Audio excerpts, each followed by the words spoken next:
ಇದು SS digital channel, Shri ಸುಮಂಗಲಿ digital channel. ನೀವು ನೋಡ್ತಾ ಇದ್ದೀರಿ ಸುದ್ದಿ ಸಮಯ, ಸ್ಥಳೀಯ ಸುದ್ದಿಗಳಿಗಾಗಿ. ಸುದ್ದಿ ಸಮಯದ ಪ್ರಾಯೋಜಕರು Mahalakshmi jewellers, gold hub, main road, Kalaburagi.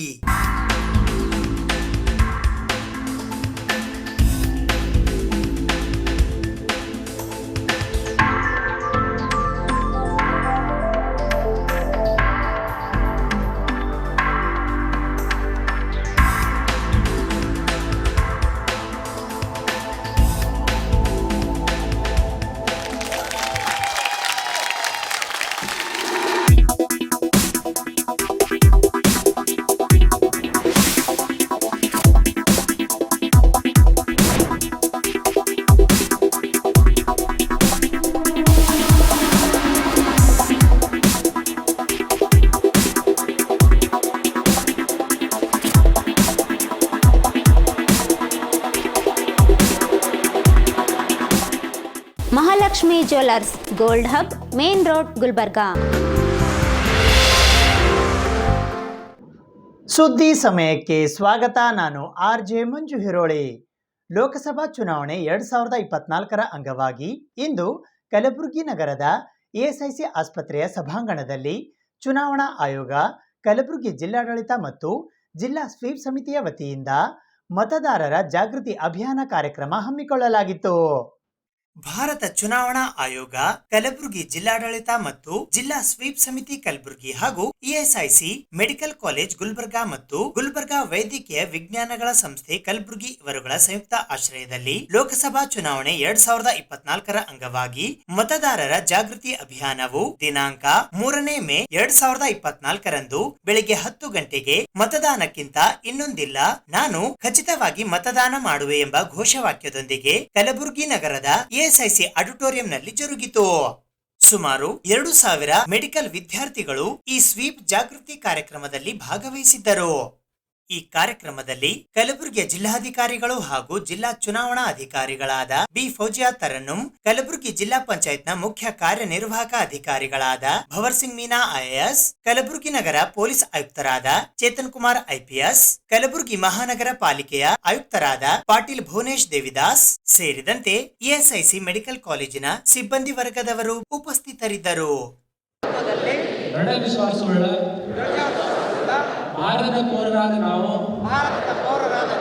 ನಮ್ಮ ದೇಶದ ಪ್ರಜಾಸತ್ತಾತ್ಮಕ ಸಂಪ್ರದಾಯಗಳು ಮತ್ತು ಮುಕ್ತ, ನ್ಯಾಯಸಮ್ಮತ ಮತ್ತು ಶಾಂತಿಯುತ ಚುನಾವಣೆಗಳ ಘನತೆಯನ್ನು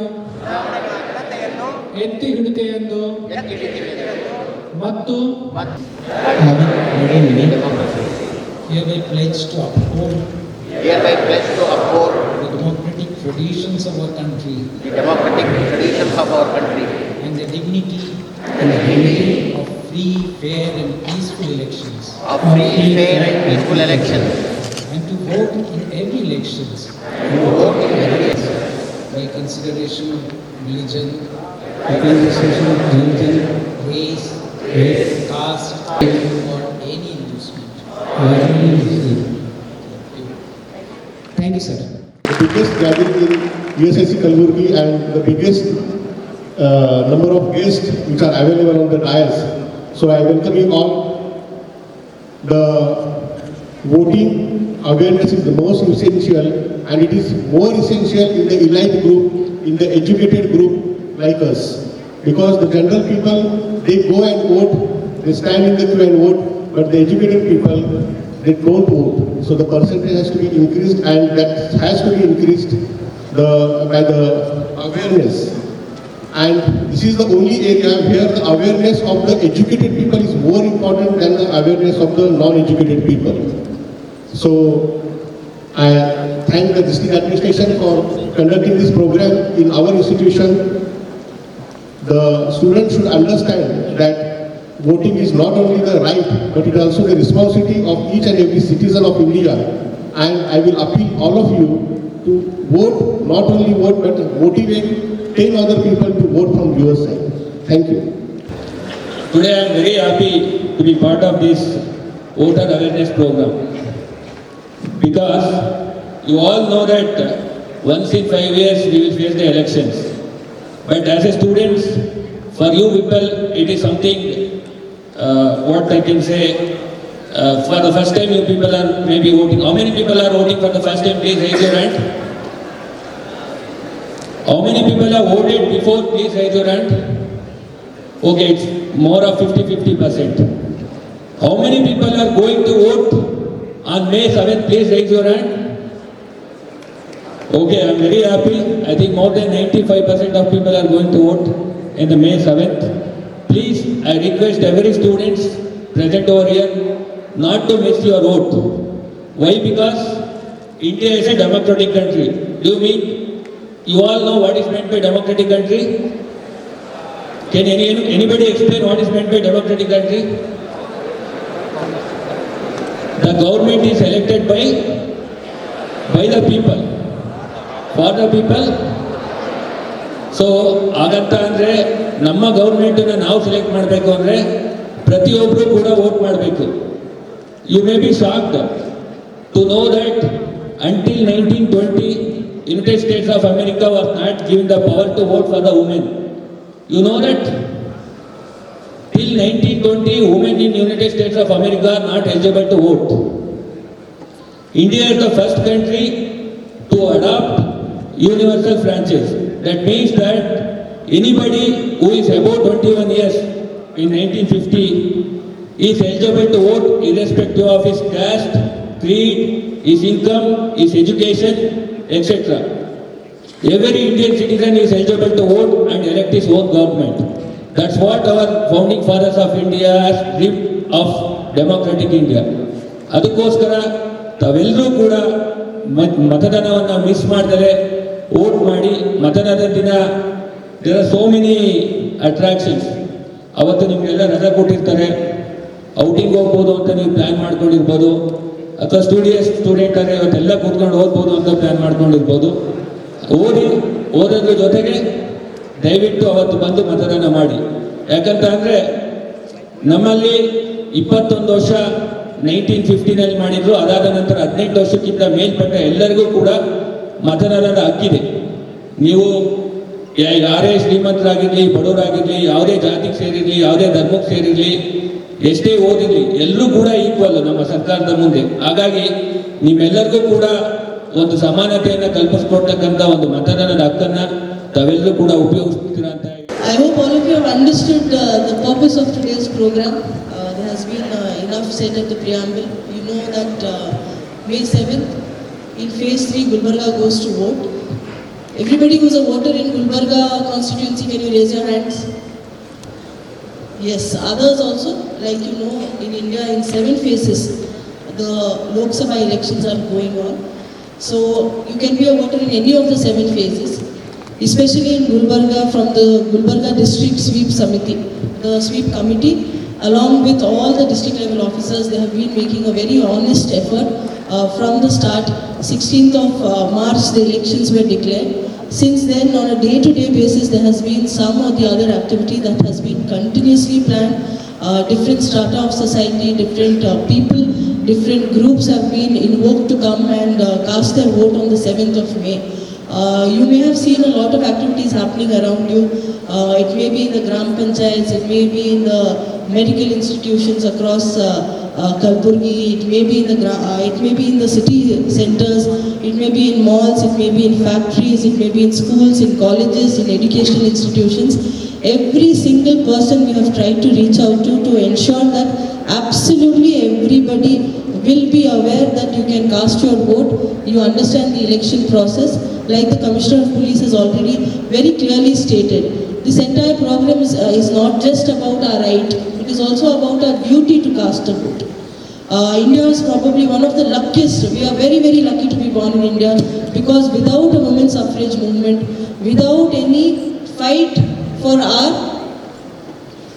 right to cast the vote, along with the freedom movement, our forefathers and our founders of this country have granted us the right to cast the vote across any caste, any class.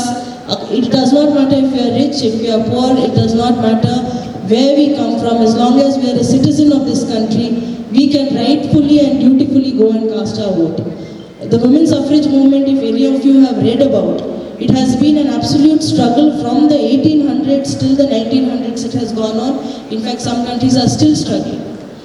We have received this as a gift from the founding fathers of this country, and if we do not exercise this vote, we will be doing a great injustice to this right that has been given to us.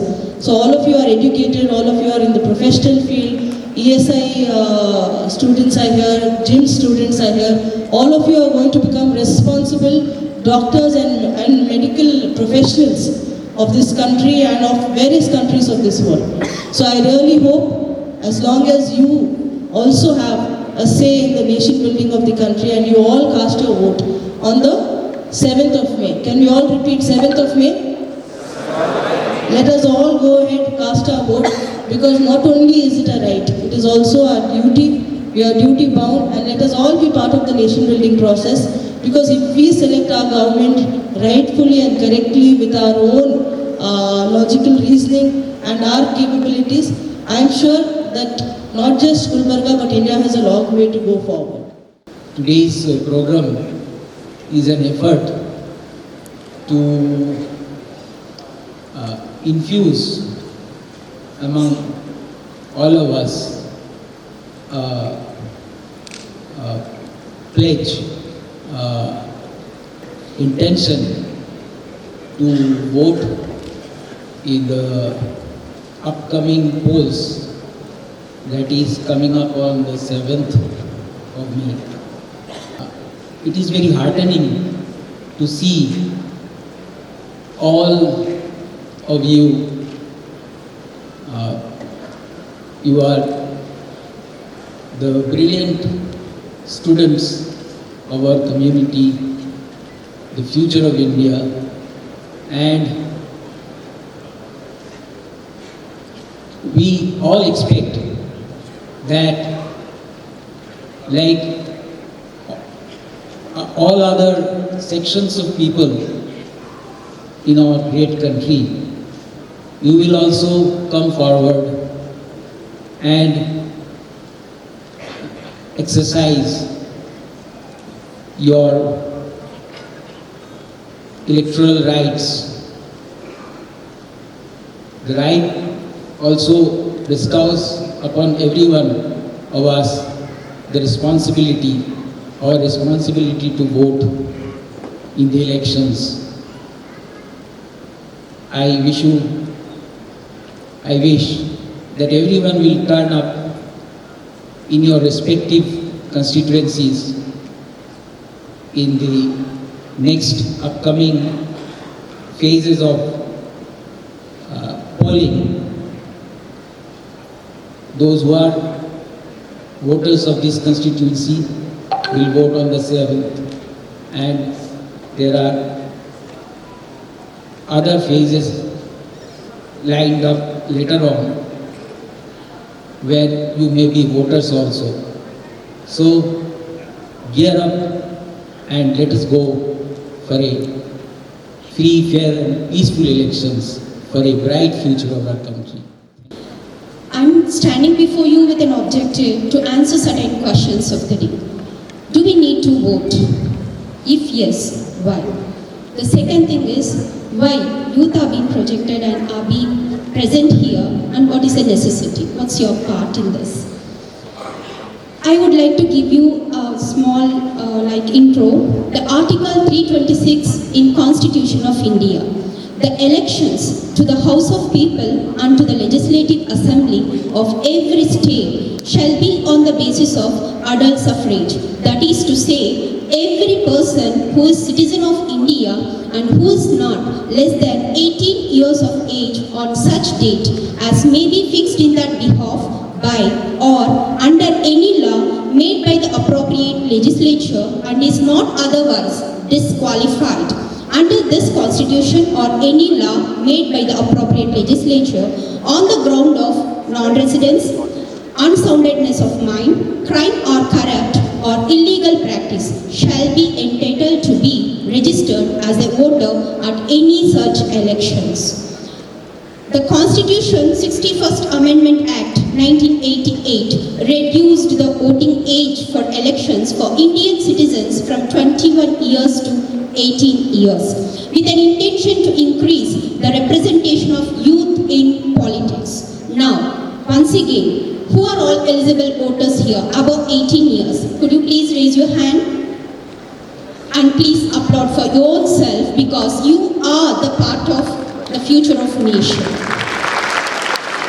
The concept of voting as a formal process for expressing one's choice in elections or decision making became more widespread during the emergence of democratic principles in ancient Greece and Rome, but the way they voted was different. Today the word vote remains central to the discussions about democracy, elections and civic engagement, symbolizing the power of individuals to influence the direction of their societies through active participation in the democratic process. If you look into the history, voting was merely a dream as ma'am told. It was confined to the elderly men, not even the young men or men are being included in this, only confined to elderly men in the initial days. So if you look into the women, the poor, the underprivileged, everyone was exempted from the voting right. And this very little portion of the population used to decide the future of all the others living in that nation. In contrary to that, we live in a world of democracy. That's a beautiful word to hear. Democracy is a government of people, by the people, for the people, as said by great Abraham Lincoln. We live in the world's largest democracy and democratic country. Why is the youth vote important? Does it matter? 1 in 5 people, just listen to this, 1 in 5 people globally who are under the age of 25 live in India. We have 900 million voters in India, among them 400 million voters are young. 40% of our population under the age of 25 are median ages 28. In comparison to America, it's I think around 38 approximately. 65% of our population is under the age of 35. 60% of our population is under the age of 35. But if you see the representation of youth in the house of people, it's not more than 13%, which we should look into. ಲೋಕಸಭೆ ಚುನಾವಣೆಯ ಹಿನ್ನೆಲೆಯಲ್ಲಿ ಕಲಬುರಗಿ ಜಿಲ್ಲಾ ಚುನಾವಣಾ ಅಧಿಕಾರಿಗಳಾದ ಜಿಲ್ಲಾಧಿಕಾರಿ B Fauzia Tarannum ಅವರು ಇಂದು ಮಧ್ಯಾಹ್ನ 1:30 ಗಂಟೆಗೆ ಕಲಬುರಗಿ ನಗರದ ಜಿಲ್ಲಾಧಿಕಾರಿಗಳ ಕಚೇರಿಯಲ್ಲಿ ಪತ್ರಿಕಾಗೋಷ್ಠಿಯನ್ನು ನಡೆಸಿದರು. ಇಂದು ಮಧ್ಯಾಹ್ನ 1:30 ಗಂಟೆಗೆ ಕಲಬುರಗಿ ನಗರದ ಜಿಲ್ಲಾಧಿಕಾರಿಗಳ ಕಚೇರಿಯಲ್ಲಿ ಕಲಬುರಗಿಯ ಜಿಲ್ಲಾಧಿಕಾರಿಗಳು ಹಾಗೂ ಜಿಲ್ಲಾ ಚುನಾವಣಾ ಅಧಿಕಾರಿಗಳಾದ ಬಿ ಫೌಜಿಯಾ ತರನ್ನುಮ್ ಐಎಎಸ್ ಅವರು ಕಲಬುರಗಿ ಲೋಕಸಭಾ ಚುನಾವಣೆಯ ಕುರಿತು ಪತ್ರಿಕಾಗೋಷ್ಠಿಯನ್ನು ನಡೆಸಿದರು. ಈ ಸಂದರ್ಭದಲ್ಲಿ ಅವರೊಂದಿಗೆ ಕಲಬುರಗಿ ಜಿಲ್ಲಾ ಪಂಚಾಯಿತಿಯ ಮುಖ್ಯ ಕಾರ್ಯನಿರ್ವಾಹಕ ಅಧಿಕಾರಿಗಳಾದ ಭವರ್ ಸಿಂಗ್ ಮೀನಾ ಸೇರಿದಂತೆ ಇತರೆ ಚುನಾವಣಾ ಅಧಿಕಾರಿಗಳು ಉಪಸ್ಥಿತರಿದ್ದರು. 30,677 female, others 274. Total young voters 18 to 19 ಇರೋರು 36,543. ಟೋಟಲ್ ಮತಗಟ್ಟೆ ಗುಲ್ಬರ್ಗಾ ಪಾರ್ಲಿಮೆಂಟರಿ ಕಾನ್ಸ್ಟಿಟ್ಯೂಯೆನ್ಸಿಲಿ 2,166. ಅದರಲ್ಲಿ ಕ್ರಿಟಿಕಲ್ ನಾವು ಡಿಕ್ಲೇರ್ ಮಾಡಿರೋದು 493. ಓಕೆ, ಇದು 493 ಇನ್ಕ್ಲೂಡ್ಸ್ ಆಲ್ ಮಲ್ಯರಬಲ್. ಇಲ್ಲ 493ಅಲ್ಲಿ ನಾವು 100% ವೆಬ್ಕಾಸ್ಟಿಂಗ್ ಮಾಡ್ತೀವಿ. ಪೋಲಿಂಗ್ ಸ್ಟೇಷನಲ್ಲಿ ವೆಬ್ಕಾಸ್ಟಿಂಗ್ ಮಾಡ್ತೀವಿ. ನಾವು ಪೂರ್ತಿ ಪ್ರಕ್ರಿಯೆ ಮತಗಟ್ಟೆದು ನಾವು ಇದರಲ್ಲಿನೇ ರಿಮೋಟ್ಲಿ ನೋಡಬಹುದು. ಆ ರೀತಿ ಪ್ರಾಸೆಸ್ ಮಾಡ್ತಾ ಇದ್ದೀವಿ. FST 40, check post 40, model polling stations 8 ಪ್ರತಿ ಇದು ಕ್ಷೇತ್ರದಲ್ಲಿ. ದಟ್ ಈಸ್ 8 × 8 64 ಟೋಟಲ್ ಇರುತ್ತೆ. ಅದರಲ್ಲಿ 5 ಸಖಿ, 1 ಯಂಗ್ ವೋಟರ್ಸ್ದು, 1 PWDದು ಮತ್ತು 1 ಥೀಮ್ ಬೇಸ್ಡ್. ಒಬ್ಬರು ಕಾನ್ಸ್ಟಿಟ್ಯೂಯೆನ್ಸಿಯವರು ಒಂದೊಂದು ಥೀಮ್ ಮಾಡಿಸ್ತಾ ಇದ್ದಾರೆ. ಮೈಕ್ರೋ ಅಬ್ಸರ್ವರ್ ಸಾಹೇಬರು 270 ಮೈಕ್ರೋ ಅಬ್ಸರ್ವರ್ಸ್ ಡಿಪ್ಲಾಯ್ ಮಾಡ್ತಾ ಇದ್ದಾರೆ. ಎಲ್ಲ 8 ಅಸೆಂಬ್ಲಿ ಸೆಗ್ಮೆಂಟ್ ಸೇರಿ ಎಲ್ಲ ಮೆಜರ್ಸ್ ನಾವು ಆಸ್ ಪರ್ SOP ಮಾಡ್ತಾನೆ ಬರ್ತಾ ಇದ್ದೀವಿ. ಆಲ್ರೆಡಿ ಟ್ರೈನಿಂಗ್ ಎಲ್ಲ ಆಗೋಗಿದೆ. EVM ಮೆಷಿನ್ಸ್ ಎಲ್ಲ ಪ್ರಿಪ್ರೇಷನ್ ಆಗೋಗಿದೆ. ಪೋಲಿಂಗ್ ಪರ್ಸನಲ್ದು ಸೆಕೆಂಡ್ ರ್ಯಾಂಡಮೈಸೇಷನ್ ಆಗೋಗಿದೆ. Third randomisation 1 day before the poll ಮಾಡಿಸ್ತೀವಿ. ಮಸ್ಟ್ರಿಂಗ್ ಡಿಮಸ್ಟ್ರಿಂಗ್ ಕೇಂದ್ರಗಳು ನಿಮ್ಮೆಲ್ಲರಿಗೆ ಗೊತ್ತಿರೋರು, ಅಲ್ಲೇ ಮಾಡಿಸ್ತೀವಿ ನಾವು. ಪ್ರತಿ ವರ್ಷ ಎಲ್ಲಿ ಆಗುತ್ತೆ ಅಲ್ಲಿ ರೂಮ್ ಒಳಗಡೆ ಮಾಡ್ತೀವಿ. ಪೋಲಿಂಗ್ ಸ್ಟಾಫ್ ಬಗ್ಗೆ ಹೀಟ್ ವೇವ್ ಇದೆ ಅಂತ ನಾವು ಜಾಸ್ತಿ ಮುಂಜಾಗ್ರತೆ ತೊಗೊಳ್ತಾ ಇದ್ವಿ. ಶೇಡ್ ಆಗಲಿ ನೀರಾಗಲಿ ಎಲ್ಲ ಅವ್ರಿಗೆ ಅರೇಂಜ್ಮೆಂಟ್ ಮಾಡಿಸ್ತೀವಿ. ಊಟದ ವ್ಯವಸ್ಥೆ ಜೊತೆಗೆ ಪೋಲಿಂಗ್ ಸ್ಟಾಫ್ಗೆ ನಾವು ಮಜ್ಜಿಗೆದು ವ್ಯವಸ್ಥೆ ಸಹ ಮಾಡ್ತಾ ಇದ್ದೀವಿ. ವೋಟರ್ಸ್ಗೋಸ್ಕರ ನೀರು ಇಡ್ತೀವಿ ಪ್ರತಿಯೊಂದು ಪೋಲಿಂಗ್ ಸ್ಟೇಷನಲ್ಲಿ. ಅದಲ್ಲದೆ ಮೊಬೈಲ್ ಫೋನ್ ಯಾವುದೂ ರೀತಿ ವೇಟಿಂಗ್ ಏರಿಯಾ ಸಹ ಎಲ್ಲ ಕಡೆ ಇರುತ್ತೆ. ವೇಟಿಂಗ್ ಏರಿಯಾ ಮತ್ತು ಅಡಿಷ್ನಲ್ ರೂಮ್ ಇರೋದು ಕಡೆ ಸ್ವಲ್ಪ ವಯಸ್ಸಾಗಿರೋರು ಒಳಗಡೆ ಕೂದು ವೇಟ್ ಮಾಡಬಹುದು.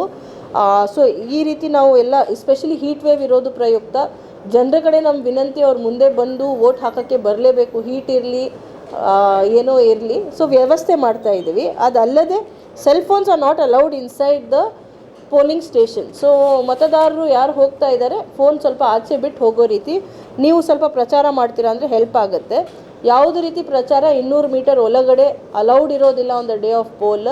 200 ಮೀಟರ್ ಆಚೆ ಕಡೆ ಅವ್ರು ಟೇಬಲ್ ಚೇರ್ ಇಟ್ಟು ಒಂದು ಅಂಬ್ರೆಲ್ಲಾ ಇಟ್ಟು ಕೂದಬಹುದು.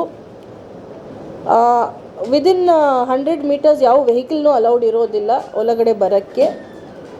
ಗುಲ್ಬರ್ಗಾ ಯೂನಿವರ್ಸಿಟಿಲಿ ಸ್ಟ್ರಾಂಗ್ ರೂಮ್ಸ್ ಐಡೆಂಟಿಫೈ ಆಗಿದೆ, ಆಲ್ಮೋಸ್ಟ್ ರೆಡಿ ಇವೆ. ಅಲ್ಲಿ ನಾವು ಎಲ್ಲ ಪೋಲ್ಡ್ EVMs ವಿತ್ CAPF ಅಲ್ಲಿ ಇಡಿಸ್ತೀವಿ. ಸ್ಟ್ರಾಂಗ್ ರೂಮಲ್ಲಿ ಆಲ್ಮೋಸ್ಟ್ 30 ಡೇಸ್ ಇರುತ್ತೆ ಮೆಷಿನ್ಸ್ ಪೋಲ್ಡ್ EVM. ಹಾಗಾಗಿ 3 ಟೈರ್ ಸಿಸ್ಟಮ್ ಆಫ್ ಸೆಕ್ಯೂರಿಟಿ. ಒಳಗಡೆ ಇರೋದು ಸೆಂಟ್ರಲ್ ಆರ್ಮ್ ಫೋರ್ಸಸ್ ಅವ್ರು ಇರ್ತಾರೆ. ನೆಕ್ಸ್ಟ್ ಬೇರೆ ಕಡೆ ನಾವು ಸ್ಟ್ಯಾಂಡ್ ಬೈಯಲ್ಲಿ ಇಡಿಸ್ತೀವಿ ಸೊ ದ್ಯಾಟ್ ಇಮ್ಮಿಡಿಯೇಟ್ಲಿ ಕಾಲ್ ಮಾಡ್ಬೋದು. Medical officer, staff nurses will be on stand by. ಏನೋ ಒಂದು ಹೀಟ್ ವೇವ್ ರಿಲೇಟೆಡ್ ಏನಾದರೂ ಇಲ್ನೆಸ್ ಬಂತಂದರೆ ಇಮಿಡಿಯೇಟ್ಲಿ ಡಿಪ್ಲಾಯ್ ಮಾಡಬಹುದು. ಎಲ್ಲ ತಾಲೂಕು ಹಾಸ್ಪಿಟಲ್ಸಲ್ಲಿ 6 ಬೆಡ್ಸ್ ರಿಸರ್ವ್ ಮಾಡಿರ್ತೀವಿ on the day of poll and 1 day minus day of poll. That is 6th ಮತ್ತು 7th 2 ದಿವಸ ನಾವು ಬೆಡ್ಸಲ್ಲಿ ಮೀಸಲಾತಿ ಇಟ್ಟಿರ್ತೀವಿ. Medical officers on stand by 24/7 ಇರ್ತಾರೆ. ನಮ್ಮಲ್ಲಿ ಹೋಮ್ ವೋಟಿಂಗ್ ಈಗಾಗಲೇ ಮುಕ್ತಾಯ ಆಗಿದೆ, 94% ಆಗಿದೆ. ದಟ್ ಈಸ್ 85+ ಯಾರು ಆಪ್ಟ್ ಮಾಡಿದ್ದಾರೆ ಮತ್ತು ಅಂಗವಿಕಲರು, ಪೀಪಲ್ ವಿತ್ ಡಿಸೆಬಿಲಿಟಿ ವೋಟರ್ಸ್ ಯಾರ್ಯಾರು ಆಪ್ಟ್ ಮಾಡಿದ್ದಾರೆ ಅವ್ರು ಈಗಾಗಲೇ 1059 85+ ವೋಟರ್ಸ್ ಮನೆಯಲ್ಲಿನೇ ವೋಟ್ ಹಾಕಿದ್ದಾರೆ ಮತ್ತು 384 ವೋಟರ್ಸ್ ಅಂಗವಿಕಲರು ಅವರು ಮನೆಯಲ್ಲಿನೇ ವೋಟಿಂಗ್ ಮಾಡಿದ್ದಾರೆ. 48 ಅವರ್ಸ್ ಮತ್ತು 72 ಅವರ್ಸ್ ಪ್ರೋಟೋಕಾಲ್ ಏನಿದೆ ಎಲ್ಲ ಕ್ಯಾಂಡಿಡೇಟ್ಸ್ ಅವ್ರ ಏಜೆಂಟ್ಸ್ಗಳಿಗೆ ಮಾಹಿತಿ ಲಿಖಿತವಾಗಿಯೂ ಕೊಟ್ಟಿದ್ದೀವಿ ಮತ್ತು ಕರೆದು ಮೀಟಿಂಗ್ ಮುಖಾಂತರನೂ ಹೇಳಿದ್ದೀವಿ. ನಮ್ಮ ಎಕ್ಸ್ಪೆಂಡಿಚರ್ ಅಬ್ಸರ್ವರ್ ಆಗಲಿ ನಮ್ಮ ಜನರಲ್ ಅಬ್ಸರ್ವರ್ ಆಗಲಿ ಇಬ್ಬರೂ ಸಹ ಅವ್ರಿಗೆ ಮಾಹಿತಿ ಕೊಟ್ಟಿದ್ದಾರೆ.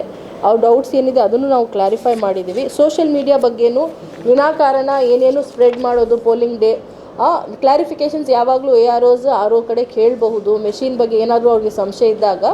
So instead of spreading false rumours spread ಮಾಡುವಾಗ ನಾವು ಕಾನೂನಾತ್ಮಕ ಕ್ರಮ ಸಹ ತಗೊಳ್ತೀವಿ. ಎಲ್ಲರೂ ಜನರು ಮಾತ್ರ ಅಲ್ಲ, ಪ್ರತಿಯೊಬ್ಬ ಪಾರ್ಟಿನವರು ಮತ್ತು ಪ್ರತಿಯೊಬ್ಬ ಅಭ್ಯರ್ಥಿನವರು ಮತ್ತು ಅವ್ರ ಏಜೆಂಟ್ಗಳು ನನ್ನ ಜೊತೆ ಈಗಾಗಲೇ ಕೋಆಪ್ರೇಟ್ ಮಾಡ್ತಾನೆ ಬರ್ತಾ ಇದ್ದಾರೆ. ಮುಂದೆ ಸಹ ಅಪ್ ಟಿಲ್ 8th ಅವ್ರು ಹೀಗೆ ಕೋಆಪ್ರೇಷನ್ ಮಾಡ್ತೀರಾ ಅಂತ ನಾನು ಅಂದ್ಕೊಂಡಿದ್ದೀನಿ. 48 hours before the date of time of close of poll 5/5/2024 6 ಗಂಟೆಯಿಂದ ಪ್ರೊಹಿಬಿಷನ್ ಪೀರಿಯಡ್ ಸ್ಟಾರ್ಟ್ ಆಗುತ್ತೆ. ಸೈಲೆನ್ಸ್ ಪೀರಿಯಡ್ ಏನು ಹೇಳ್ತೀವಿ, ಬಹಿರಂಗ ಪ್ರಚಾರ ನಿಂತು ಹೋಗುತ್ತೆ. ಮನೆ ಮನೆಗೆ ಹೋಗಿ ಅವರು ಪ್ರಚಾರ ಮಾಡಬಹುದು 5 ಮಂದಿ ಸೇರಿ at a time, not beyond 5 people.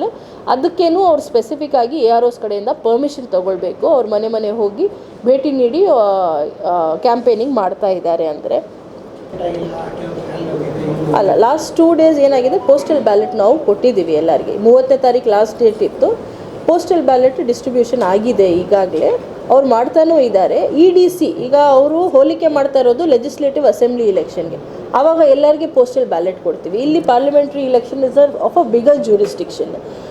ಅದೇ ಇದು ಇರೋದು ಸೇಮ್ ಕ್ಯಾಂಡಿಡೇಟ್ಸ್ಗೆ ವೋಟ್ ಹಾಕಬೇಕಾಗಿರೋದು, ಸೇಮ್ ಬ್ಯಾಲೆಟ್ ಪೇಪರ್ ಸೇಮ್ ಇರುತ್ತೆ. ಹಾಗಾಗಿ ಇಲೆಕ್ಷನ್ ಡ್ಯೂಟಿ ಸರ್ಟಿಫಿಕೇಟ್ ಅಂತ ಇರುತ್ತೆ.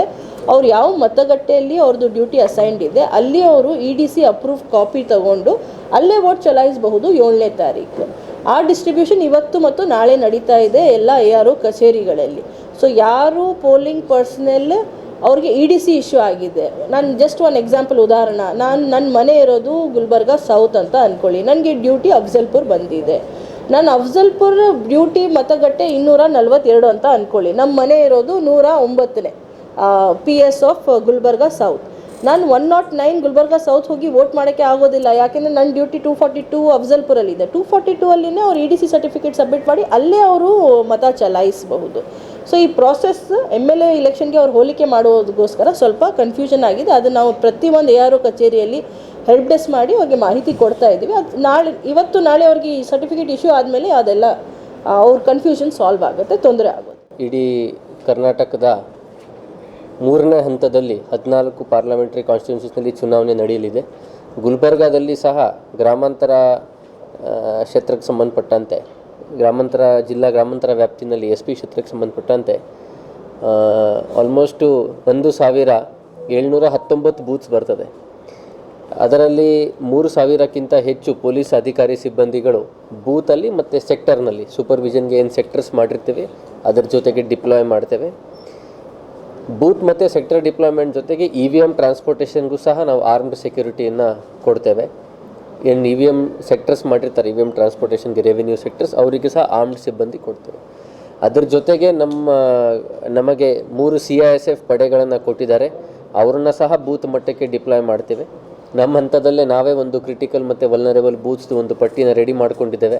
ಆ ಪಟ್ಟಿ ಪ್ರಕಾರ ಸೂಕ್ಷ್ಮತೆಯನ್ನು ಅರ್ಥ ಮಾಡಿಕೊಂಡು ಅಲ್ಲಿ ಡಿಪ್ಲಾಯ್ಮೆಂಟ್ ಮಾಡ್ತೇವೆ.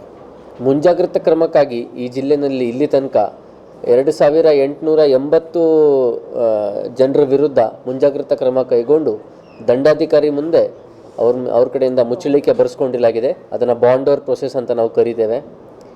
ಸುಮಾರು 33 ಜನರನ್ನು ಗಡೀಪಾರು ಮಾಡಿ ಜಿಲ್ಲೆಯಿಂದ ಹೊರಗಡೆ ಕಳಿಸಿದ್ದೇವೆ.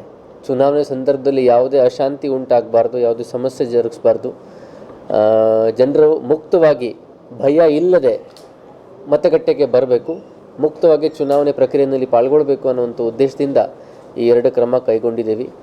ಜಿಲ್ಲೆಯಾದಂಥ ಎಲ್ಲ ಶಸ್ತ್ರಗಳನ್ನು ನಾವು ಡಿಪಾಸಿಟ್ ಮಾಡಿಸಿದ್ದೇವೆ. ಸೊ ಪ್ರೈವೇಟ್ ಆರ್ಮ್ಸ್ ಜನರ ಹತ್ರ ಇರುವಂಥ ಪ್ರೈವೇಟ್ ಆರ್ಮ್ಸ್ ಸಹ ಜಮಾ ಮಾಡಿಸ್ಕೊಂಡಿದ್ದೇವೆ. ಅದರಲ್ಲಿ ಕೆಲವು ಎಕ್ಸಮ್ಷನ್ಸ್ನ ಕೊಡಲಾಗಿದೆ, ಭಾಳ ಕಡಿಮೆ ಎಕ್ಸಮ್ಷನ್ಸ್ನ ಕೊಡಲಾಗಿದೆ. ನಾವು ಈಗ 6ನೇ ತಾರೀಕು ಸಂಜೆಯಿಂದನೇ ಎಲ್ಲ ಪೊಲೀಸ್ ಅಧಿಕಾರಿ ಸಿಬ್ಬಂದಿಗಳು ಬೂತ್ಗೆ ಡಿಪ್ಲಾಯ್ ಆಗ್ತಾರೆ, ಪೋಲಿಂಗ್ ಪಾರ್ಟಿ ಜೊತೆಗೇ ಇರ್ತಾರೆ. ಪೋಲಿಂಗ್ ಪಾರ್ಟಿ ಮತ್ತೆ ಬಂದು EVM ಜಮಾ ಮಾಡುವವರೆಗೆ ನಾವು ಅವ್ರ ಜೊತೆಗೆ ಇರ್ತೀವಿ. ಈ ಇಡೀ ಪ್ರಕ್ರಿಯೆಯಲ್ಲಿ ಈಗಾಗಲೇ ಮಾನ್ಯ ಜಿಲ್ಲಾಧಿಕಾರಿಗಳು ಮತ್ತು ಚುನಾವಣಾಧಿಕಾರಿಗಳು ಹೇಳಿರುವಂಥ ಎಲ್ಲ ಅಂಶಗಳ ಬಗ್ಗೆ ತಾವು ಫಾಲೋ ಮಾಡಬೇಕು. 48 ಅವರ್ಸ್ದು ರೆಸ್ಟ್ರಿಕ್ಷನ್ಸ್ ಏನಿದೆ ಅದನ್ನು ಪಾಲನೆ ಮಾಡಲಿಕ್ಕೆ ನಮ್ಮ ಇಲಾಖೆಯೊಂದಿಗೆ ಸಹಕಾರ ನೀಡಬೇಕು. ಈ ಎಲ್ಲ ಸೂಚನೆಗಳನ್ನು ಭಾಳ ಅನುಷ್ಠಾನ ಮಾಡ್ತೀವಿ, ಭಾಳ ಅಚ್ಚುಕಟ್ಟಾಗಿ ಅನುಷ್ಠಾನ ಆಗ್ತದೆ ಅಂತ ಈ ಮೂಲಕ ಹೇಳಲಿಕ್ಕೆ ಬಯಸ್ತೀನಿ.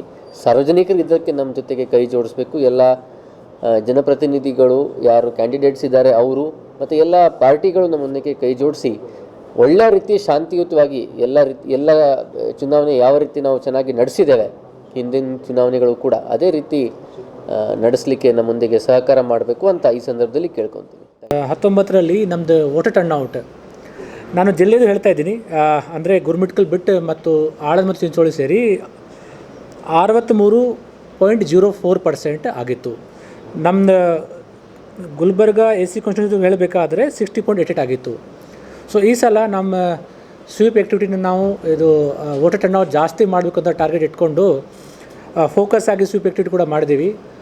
ಅದರಲ್ಲಿ ಸಂಬಂಧಪಟ್ಟ ಮತಕ್ಷೇತ್ರ ಏನಿದೆ ವಿಧಾನಸಭಾ ಮತಕ್ಷೇತ್ರ ಅದರದ್ದು ಎವರೇಜ್ ತಗೊಂಡು ಎಲ್ಲೆಲ್ಲಿ ಕಡಿಮೆ ಇದೆ ಅಂಥ ಮತಗಟ್ಟೆದು ನಾವು ಪಟ್ಟಿ ಮಾಡಿದ್ದೀವಿ. ಈ ಥರ ನಮ್ಮ ಜಿಲ್ಲೆ ಅಂದರೆ ಚಿಂಚೋಳಿ ಆಳಂದ ಸೇರಿ ಗುರುಮಿಟ್ಕಲ್ ಬಿಟ್ಟು ನಾವು ಹೇಳ್ತಾ ಇದ್ದೀವಿ 182 ಪೋಲಿಂಗ್ ಸ್ಟೇಷನಲ್ಲಿ ಮತದಾನ ಭಾಳ ಕಡಿಮೆ ಆಗಿತ್ತು.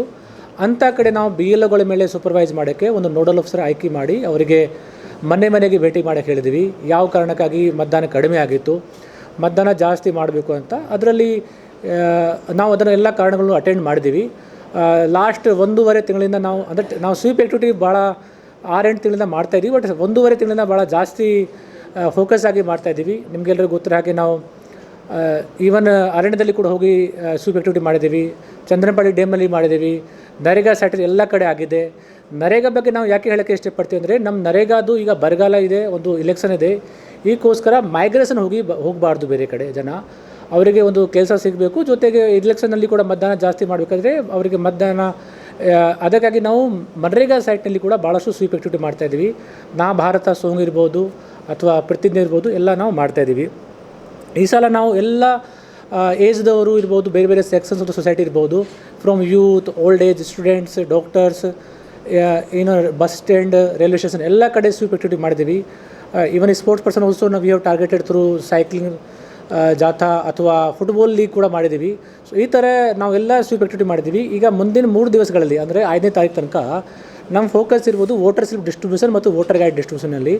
ನಮ್ಮ ಈ ಇಒಗಳಿಗೆ, ತಾಲೂಕು ಪಂಚಾಯತ್ ಇಒಗಳಿಗೆ ಮತ್ತು ನೋಡಲ್ ಆಫೀಸರ್ಗೆ ನಾವು ಅದನ್ನು ಸ್ವಲ್ಪ ಸರಿಯಾಗಿ ಮಾಡ್ಸೋಕ್ಕೆ ಹೇಳ್ತಾ ಇದ್ದೀವಿ.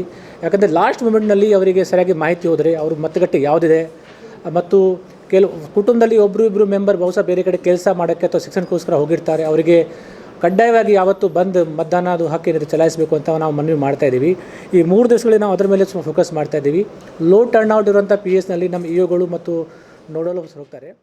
ಕಲಬುರಗಿ ಜಿಲ್ಲಾ ಉಸ್ತುವಾರಿ ಸಚಿವರಾದ ಪ್ರಿಯಾಂಕ್ ಖರ್ಗೆ ಹಾಗೂ ಕಲಬುರಗಿ ಲೋಕಸಭಾ ಮೀಸಲು ಮತಕ್ಷೇತ್ರದ ಕಾಂಗ್ರೆಸ್ ಪಕ್ಷದ ಅಭ್ಯರ್ಥಿಯಾದ ರಾಧಾಕೃಷ್ಣ ದೊಡ್ಮನಿ ಅವರು ಕಲಬುರಗಿ ನಗರದ ಖಾಸಗಿ ಹೋಟೆಲ್ ಒಂದರಲ್ಲಿ ಜಂಟಿ ಪತ್ರಿಕಾಗೋಷ್ಠಿಯನ್ನು ನಡೆಸಿದರು. ಗ್ರಾಮಗಳಿಂದಲೇ ಅಭಿವೃದ್ಧಿ ಆರಂಭವಾಗಬೇಕು ಎನ್ನುವ ಉದ್ದೇಶದಿಂದ ಕಲಬುರಗಿ ಜಿಲ್ಲೆಯ ಸಮಗ್ರ ಅಭಿವೃದ್ಧಿಗಾಗಿ ನೀಲಿನಕ್ಷೆ ಹಾಕಿಕೊಳ್ಳಲಾಗಿದ್ದು ಎಲ್ಲಾ ವಿಭಾಗಗಳಲ್ಲಿ ಅಭಿವೃದ್ಧಿಗೆ ಕ್ರಮ ಕೈಗೊಳ್ಳಲಾಗುವುದು ಎಂದು ಕಾಂಗ್ರೆಸ್ ಅಭ್ಯರ್ಥಿ ರಾಧಾಕೃಷ್ಣ ದೊಡ್ಮನಿ ಅವರು ಹೇಳಿದ್ದಾರೆ. ಅವರು ಕಲಬುರಗಿ ನಗರದ ಖಾಸಗಿ ಹೋಟೆಲ್ ಒಂದರಲ್ಲಿ ನಡೆದ ಸುದ್ದಿಗೋಷ್ಠಿಯಲ್ಲಿ ಮಾತನಾಡಿದರು. ಈ ಸಂದರ್ಭದಲ್ಲಿ ಅವರು ತಮ್ಮ ಕನಸಿನ ಕಲಬುರಗಿ ನೆಕ್ಸ್ಟ್ ನವ ಕಲಬುರಗಿಯ ಹೊಸ ಸಂಕಲ್ಪದ ಸಣ್ಣ ಹೆಜ್ಜೆಗಳು ಸಾರ್ಥಕ ಸಾಧನೆಗಳು ಎನ್ನುವ ಟ್ಯಾಗ್ಲೈನ್ ಹೊಂದಿದ ಪುಸ್ತಕ ಬಿಡುಗಡೆ ಮಾಡಿದರು.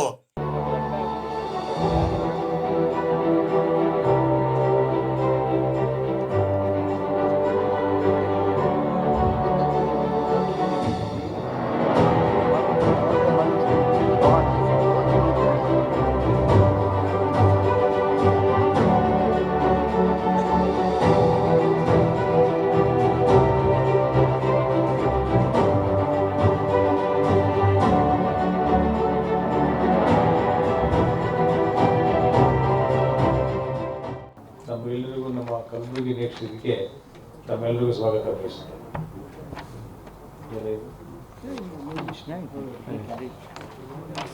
ಮಾನವ ಸಂಪನ್ಮೂಲವು ಯಾವುದೇ ರಾಷ್ಟ್ರದ ಅಭಿವೃದ್ಧಿಯ ಬೆನ್ನೆಲುಬು. ಶಿಕ್ಷಣ, ತರಬೇತಿ ಮತ್ತು ಸಬಲೀಕರಣದ ಮೂಲಕ ತನ್ನ ಜನರ ಸಾಮರ್ಥ್ಯವನ್ನು ಪ್ರೋತ್ಸಾಹಿಸುವ ಮೂಲಕ ರಾಷ್ಟ್ರವು ಆರ್ಥಿಕ, ಸಾಮಾಜಿಕ ಮತ್ತು ಸಾಂಸ್ಕೃತಿಕ ಪ್ರಗತಿಗೆ ಬಲವಾದ ಅಡಿಪಾಯನ್ನು ಪರಿಣಾಮಕಾರಿಯಾಗಿ ನಿರ್ಮಿಸಬಹುದು. ಮಾನವ ಬಂಡವಾಳದಲ್ಲಿ ಹೂಡಿಕೆಯು ಮುಂದಿನ ಪೀಳಿಗೆಗೆ ಸುಸ್ಥಿರ ಅಭಿವೃದ್ಧಿ ಸಮೃದ್ಧಿಯನ್ನು ಖಾತ್ರಿಗೊಳಿಸುತ್ತದೆ.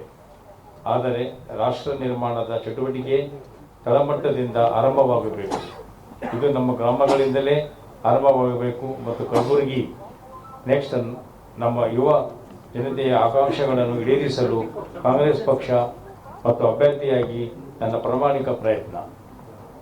ಇದು 50 ವರ್ಷಗಳ ದೃಷ್ಟಿ ನಕ್ಷೆ ಅಲ್ಲ, ಆದರೆ 5 ವರ್ಷಗಳ ಪ್ರಾಯೋಗಿಕ ಬ್ಲೂಪ್ರಿಂಟ್. ಹೂಡಿಕೆಯಲ್ಲಿ ಪಡೆಯುವ ಮತ್ತು ಉದ್ಯೋಗವನ್ನು ಒದಗಿಸುವ ಅಸ್ತಿತ್ವದಲ್ಲಿರುವ ಕ್ಷೇತ್ರಗಳ ಸಾಮರ್ಥ್ಯವನ್ನು ಹೆಚ್ಚಿಸಲು. ಕಲಬುರಗಿ ನೆಕ್ಸ್ಟ್ ನಮ್ಮ ಜಿಲ್ಲೆಯ ಕ್ಷೇತ್ರಗಳಾದ್ಯಂತ ಮುನ್ನಡೆಸುವ ಸಣ್ಣ ಆದರೆ ಪ್ರಾಯೋಗಿಕ ಹಂತಗಳನ್ನು ಹೊಂದಿದೆ. ಈ ನೀಲಿ ನಕ್ಷೆಯನ್ನು ಆಯಾ ಕ್ಷೇತ್ರಗಳ ತಜ್ಞರು ಮತ್ತು ಸಾರ್ವಜನಿಕ ಅಭಿಪ್ರಾಯವನ್ನು ಸಮಾಲೋಚಿಸಿ ಸಿದ್ಧಪಡಿಸಲಾಗಿದೆ. ಗ್ರಾಮೀಣ ಅಭಿವೃದ್ಧಿ ಹಾಗೂ ಪಂಚಾಯತ್ ರಾಜ್ ಸಚಿವರಾದ ಪ್ರಿಯಾಂಕ್ ಖರ್ಗೆ ಅವರು ಮಾತನಾಡಿ, ಕಲಬುರಗಿ ನೆಕ್ಸ್ಟ್ ಪರಿಕಲ್ಪನೆಯಲ್ಲಿ ಮಾನವ ಸಂಪನ್ಮೂಲ ಅಭಿವೃದ್ಧಿಗೆ ಹೆಚ್ಚಿನ ಒತ್ತು ನೀಡಲಾಗಿದೆ. ಕೃಷಿ, ಪಶುಸಂಗೋಪನೆ ಹಾಗೂ ಮೀನುಗಾರಿಕೆ, ಸಮಾಜ ಕಲ್ಯಾಣ, ವಾಣಿಜ್ಯ ಕೈಗಾರಿಕೆ, ಶಿಕ್ಷಣ, ಯುವ ಜನತೆ, ಅರಣ್ಯ ಮತ್ತು ಪರಿಸರ, ಆರೋಗ್ಯ ಮತ್ತು ಕುಟುಂಬ ಕಲ್ಯಾಣ, ಸ್ತ್ರೀ ಸಮೃದ್ಧಿ, ಗ್ರಾಮೀಣ ಅಭಿವೃದ್ಧಿ, ನಗರ ಅಭಿವೃದ್ಧಿ, ಪ್ರವಾಸೋದ್ಯಮ ಹೀಗೆ ಬಹುತೇಕ ಎಲ್ಲಾ ಇಲಾಖೆ ವಲಯಗಳ ಅಭಿವೃದ್ಧಿಗೆ ಕಲಬುರಗಿ ನೆಕ್ಸ್ಟ್ ನಲ್ಲಿ ಒತ್ತು ನೀಡಲಾಗಿದ್ದು ಸುಂದರ ಹಾಗೂ ಸಮೃದ್ಧ ಕಲಬುರಗಿ ನಿರ್ಮಾಣದ ಗುರಿ ಹೊಂದಲಾಗಿದೆ. ಪ್ರಮುಖವಾಗಿ ಕೆಎಎಸ್, ಐಎಎಸ್, ಬ್ಯಾಂಕಿಂಗ್ ಸೇರಿದಂತೆ ಸ್ಪರ್ಧಾತ್ಮಕ ಪರೀಕ್ಷೆಗಳಿಗೆ ಹಾಜರಾಗುವ ಅಭ್ಯರ್ಥಿಗಳಿಗೆ ಸೂಕ್ತ ತರಬೇತಿ ನೀಡಲು ಕೇಂದ್ರ ಸ್ಥಾಪನೆ ಮಾಡಲಾಗುವುದು. ಕಲಬುರಗಿ ಜಿಲ್ಲೆಯವರಿಗಾಗಿ ಕಲಬುರಗಿಯಲ್ಲಿ ಹಾಗೂ ಇಡೀ ಕಲ್ಯಾಣ ಕರ್ನಾಟಕದ ಯುವಕರಿಗಾಗಿ ಬೆಂಗಳೂರಿನಲ್ಲಿ ಇದೇ ರೀತಿಯ ತರಬೇತಿ ಕೇಂದ್ರ ಸ್ಥಾಪಿಸಲಾಗುವುದು ಎಂದು ಹೇಳಿದರು.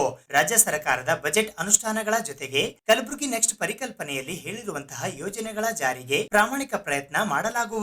ಕಲಬುರಗಿ ಜಿಲ್ಲೆಯ ಸಮಗ್ರ ಅಭಿವೃದ್ಧಿಗಾಗಿ ಜನರು ನಮಗೆ ಆಶೀರ್ವಾದ ನೀಡುವಂತೆ ಮನವಿ ಮಾಡುತ್ತೇವೆ ಎಂದು ಖರ್ಗೆ ಹೇಳಿದರು. ಪ್ರಸಕ್ತ ನಡೆಯುತ್ತಿರುವ ಲೋಕಸಭಾ ಚುನಾವಣೆಯಲ್ಲಿ ಕಲಬುರಗಿ ಕ್ಷೇತ್ರದ ಕಾಂಗ್ರೆಸ್ ಅಭ್ಯರ್ಥಿ ರಾಧಾಕೃಷ್ಣ ದೊಡ್ಮನಿ ಅವರು ಗೆಲ್ಲುವುದರಲ್ಲಿ ಯಾವುದೇ ಅನುಮಾನವಿಲ್ಲ. ಹೀಗಾಗಿ ಮುಂದಿನ 5 ವರ್ಷಗಳಲ್ಲಿ ಕ್ಷೇತ್ರದಾದ್ಯಂತ ಕೈಗೊಳ್ಳಬೇಕಿರುವ ಅಭಿವೃದ್ಧಿ ಕಾರ್ಯಗಳನ್ನು ಪಟ್ಟಿ ಮಾಡಿ ಸ್ಥಳೀಯ ಪ್ರಣಾಳಿಕೆ ಬಿಡುಗಡೆ ಮಾಡಲಾಗುತ್ತಿದೆ ಎಂದು ಜಿಲ್ಲಾ ಉಸ್ತುವಾರಿ ಸಚಿವ ಪ್ರಿಯಾಂಕ್ ಖರ್ಗೆ ಹೇಳಿದರು. ಒಟ್ಟಾರೆ ಅಭಿವೃದ್ಧಿ, ಸುಧಾರಣೆ ಮತ್ತು ಸಬಲೀಕರಣದ ತತ್ವಕ್ಕೆ ಪ್ರಣಾಳಿಕೆಯಲ್ಲಿ ಒತ್ತು ನೀಡಲಾಗಿದೆ. ಬಹುಮುಖ್ಯವಾಗಿ ಕ್ಷೇತ್ರದಲ್ಲಿ ಬೆಳೆಯುವ ತೊಗರಿ ಮತ್ತು ಕಮಲಾಪುರ ಬಾಳೆಹಣ್ಣಿಗೆ ಈಗಾಗಲೇ ಜಾಗತಿಕ ಸ್ಥಾನಮಾನ ದೊರೆತಿದೆ. ಈ ನಿಟ್ಟಿನಲ್ಲಿ ಮಾರುಕಟ್ಟೆ ಅಭಿವೃದ್ಧಿಪಡಿಸಲು ಕ್ರಮಗಳನ್ನು ಕೈಗೊಳ್ಳಲಾಗುವುದು. ರೈತರ ಕೃಷಿ ಚಟುವಟಿಕೆಗಳನ್ನು ಆಧುನೀಕರಣಗೊಳಿಸುವ ಮೂಲಕ ಇಳುವರಿ ಹೆಚ್ಚಳಕ್ಕೆ ಕ್ರಮ ಕೈಗೊಳ್ಳಲಾಗುವುದು. ಹಾಗಾಗಿ ಕೃಷಿ, ಪಶುಸಂಗೋಪನೆ, ಮೀನುಗಾರಿಕೆ, ಸಮಾಜ ಕಲ್ಯಾಣ, ಸ್ತ್ರೀ ಸಮೃದ್ಧಿ, ಗ್ರಾಮೀಣ ಅಭಿವೃದ್ಧಿ ಮತ್ತು ನಗರ ಅಭಿವೃದ್ಧಿಯ ಅಂಶಗಳನ್ನು ಪ್ರಣಾಳಿಕೆಯಲ್ಲಿ ಸೇರ್ಪಡೆ ಮಾಡಲಾಗಿದೆ ಎಂದರು.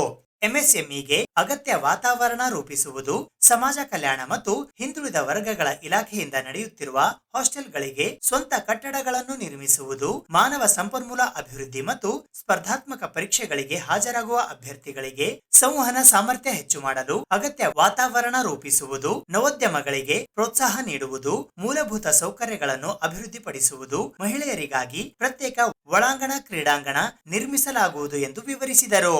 ನೋಡಿ, ನಾನು ಭಾಳ ಸ್ಪಷ್ಟವಾಗಿ ಹೇಳಿದ್ದೀನಿ. ಇದರಲ್ಲಿ ಇರಿಗೇಷನ್ ಪ್ರಾಜೆಕ್ಟ್ಸ್ ಇರ್ಬೋದು, ಸ್ಮಾರ್ಟ್ ಸಿಟಿ ಇರ್ಬೋದು, ಯಾವುದೇ ಸ್ಪೆಸಿಫಿಕ್ ಆಗಿ ನಾವು ಮೆನ್ಷನ್ ಮಾಡಿಲ್ಲ. ಯಾಕಂದರೆ ಇವೆಲ್ಲ ಬೃಹತ್ ಯೋಜನೆಗಳು, ಯಾವುದಕ್ಕೆ ಕೇಂದ್ರದ ಅಥವಾ ರಾಜ್ಯದ ಭಾಳ ಸರ್ಕಾರದ ಅನುದಾನ ಭಾಳ ಬೇಕಾಗ್ತದೆ. ನೀವು ನಮ್ಮ ಎಲ್ಲ ಯೋಜನೆಗಳು ನೋಡಿದ್ರೂ ಕೂಡ ಸ್ಮಾಲ್ ಇಂಟರ್ವೆನ್ಷನ್ಸ್ ಅಂದರೆ ಸಣ್ಣ ಹೆಜ್ಜೆ ಸಾರ್ಥಕ ಸಾಧನೆ ಅಂತಲೇ ನಾವು ಹಾಕಿರೋದು. ಸ್ಮಾರ್ಟ್ ಸಿಟಿ ಕಾನ್ಸೆಪ್ಟ್ ಏನಿದೆ ಅದು ಕೇಂದ್ರದ್ದು. ನಾನು ಅದನ್ನು ಮಿಸ್ಕನ್ಸೆಪ್ಷನ್ ಅಂತಲೇ ನಾನು ಹೇಳ್ಬಿಟ್ಟು ಮಾತನಾಡಿದ್ದೀನಿ. ಬಹುಶಃ ತಾವು ಗಮನಿಸಿಲ್ಲ ಅನಿಸುತ್ತೆ. ಆದ್ದರಿಂದ ಸ್ಮಾರ್ಟ್ ಸಿಟಿ ಮಾಡಲಿಕ್ಕೆ ಬೇರೆದೇನೇನಾಗುತ್ತೆ, ಎನ್ಹ್ಯಾನ್ಸ್ಮೆಂಟ್ ಆಫ್ ಪಬ್ಲಿಕ್ ಇನ್ಫ್ರಾಸ್ಟ್ರಕ್ಚರ್ ಇರ್ಬೋದು, ಏರ್ ಕ್ವಾಲಿಟಿ ಮಾನಿಟರಿಂಗ್ ಇರ್ಬೋದು, ಅವೆಲ್ಲನೂ ನಾವು ಮೆನ್ಷನ್ ಮಾಡಿದ್ದೀವಿ. ಆಮೇಲೆ ನಾನು ಹೇಳ್ದಂಗೆ ಇದು ನಾವು ಬರೇ ಒಂದು ಯಾವುದು ಎಲ್ಲನೂ ಹಾಕ್ಲಿಕ್ಕೆ ಆಗೋದಿಲ್ಲ. ಯಾಕಂದರೆ ನಾವೇ ಒಂದು ಸರ್ಕಾರ ನಡೆಸ್ತಾ ಇಲ್ಲ ಇಲ್ಲಿ. ಸೊ ಕೇಂದ್ರದ ಯೋಜನೆ, ಸರ್ಕಾರದ ಯೋಜನೆ, ಮತ್ತು ಇಲ್ಲಿ ಅಜಯ್ ಸಿಂಗ್ ಅವ್ರು 3ನೇ ಕಣ್ಣು ತೆಗೆದ್ರೆ ಅವರಿಂದನೂ ಸ್ವಲ್ಪ ಅನುದಾನ ಸಿಕ್ಕಿದ್ರೆ ಹೆಚ್ಚು ಮಾಡ್ಬೋದು ಅಂತ ಅಷ್ಟೇ. ಇದು ಒಂದು ಪ್ರಾಮಾಣಿಕ ಪ್ರಯತ್ನ sir, and we will deliver.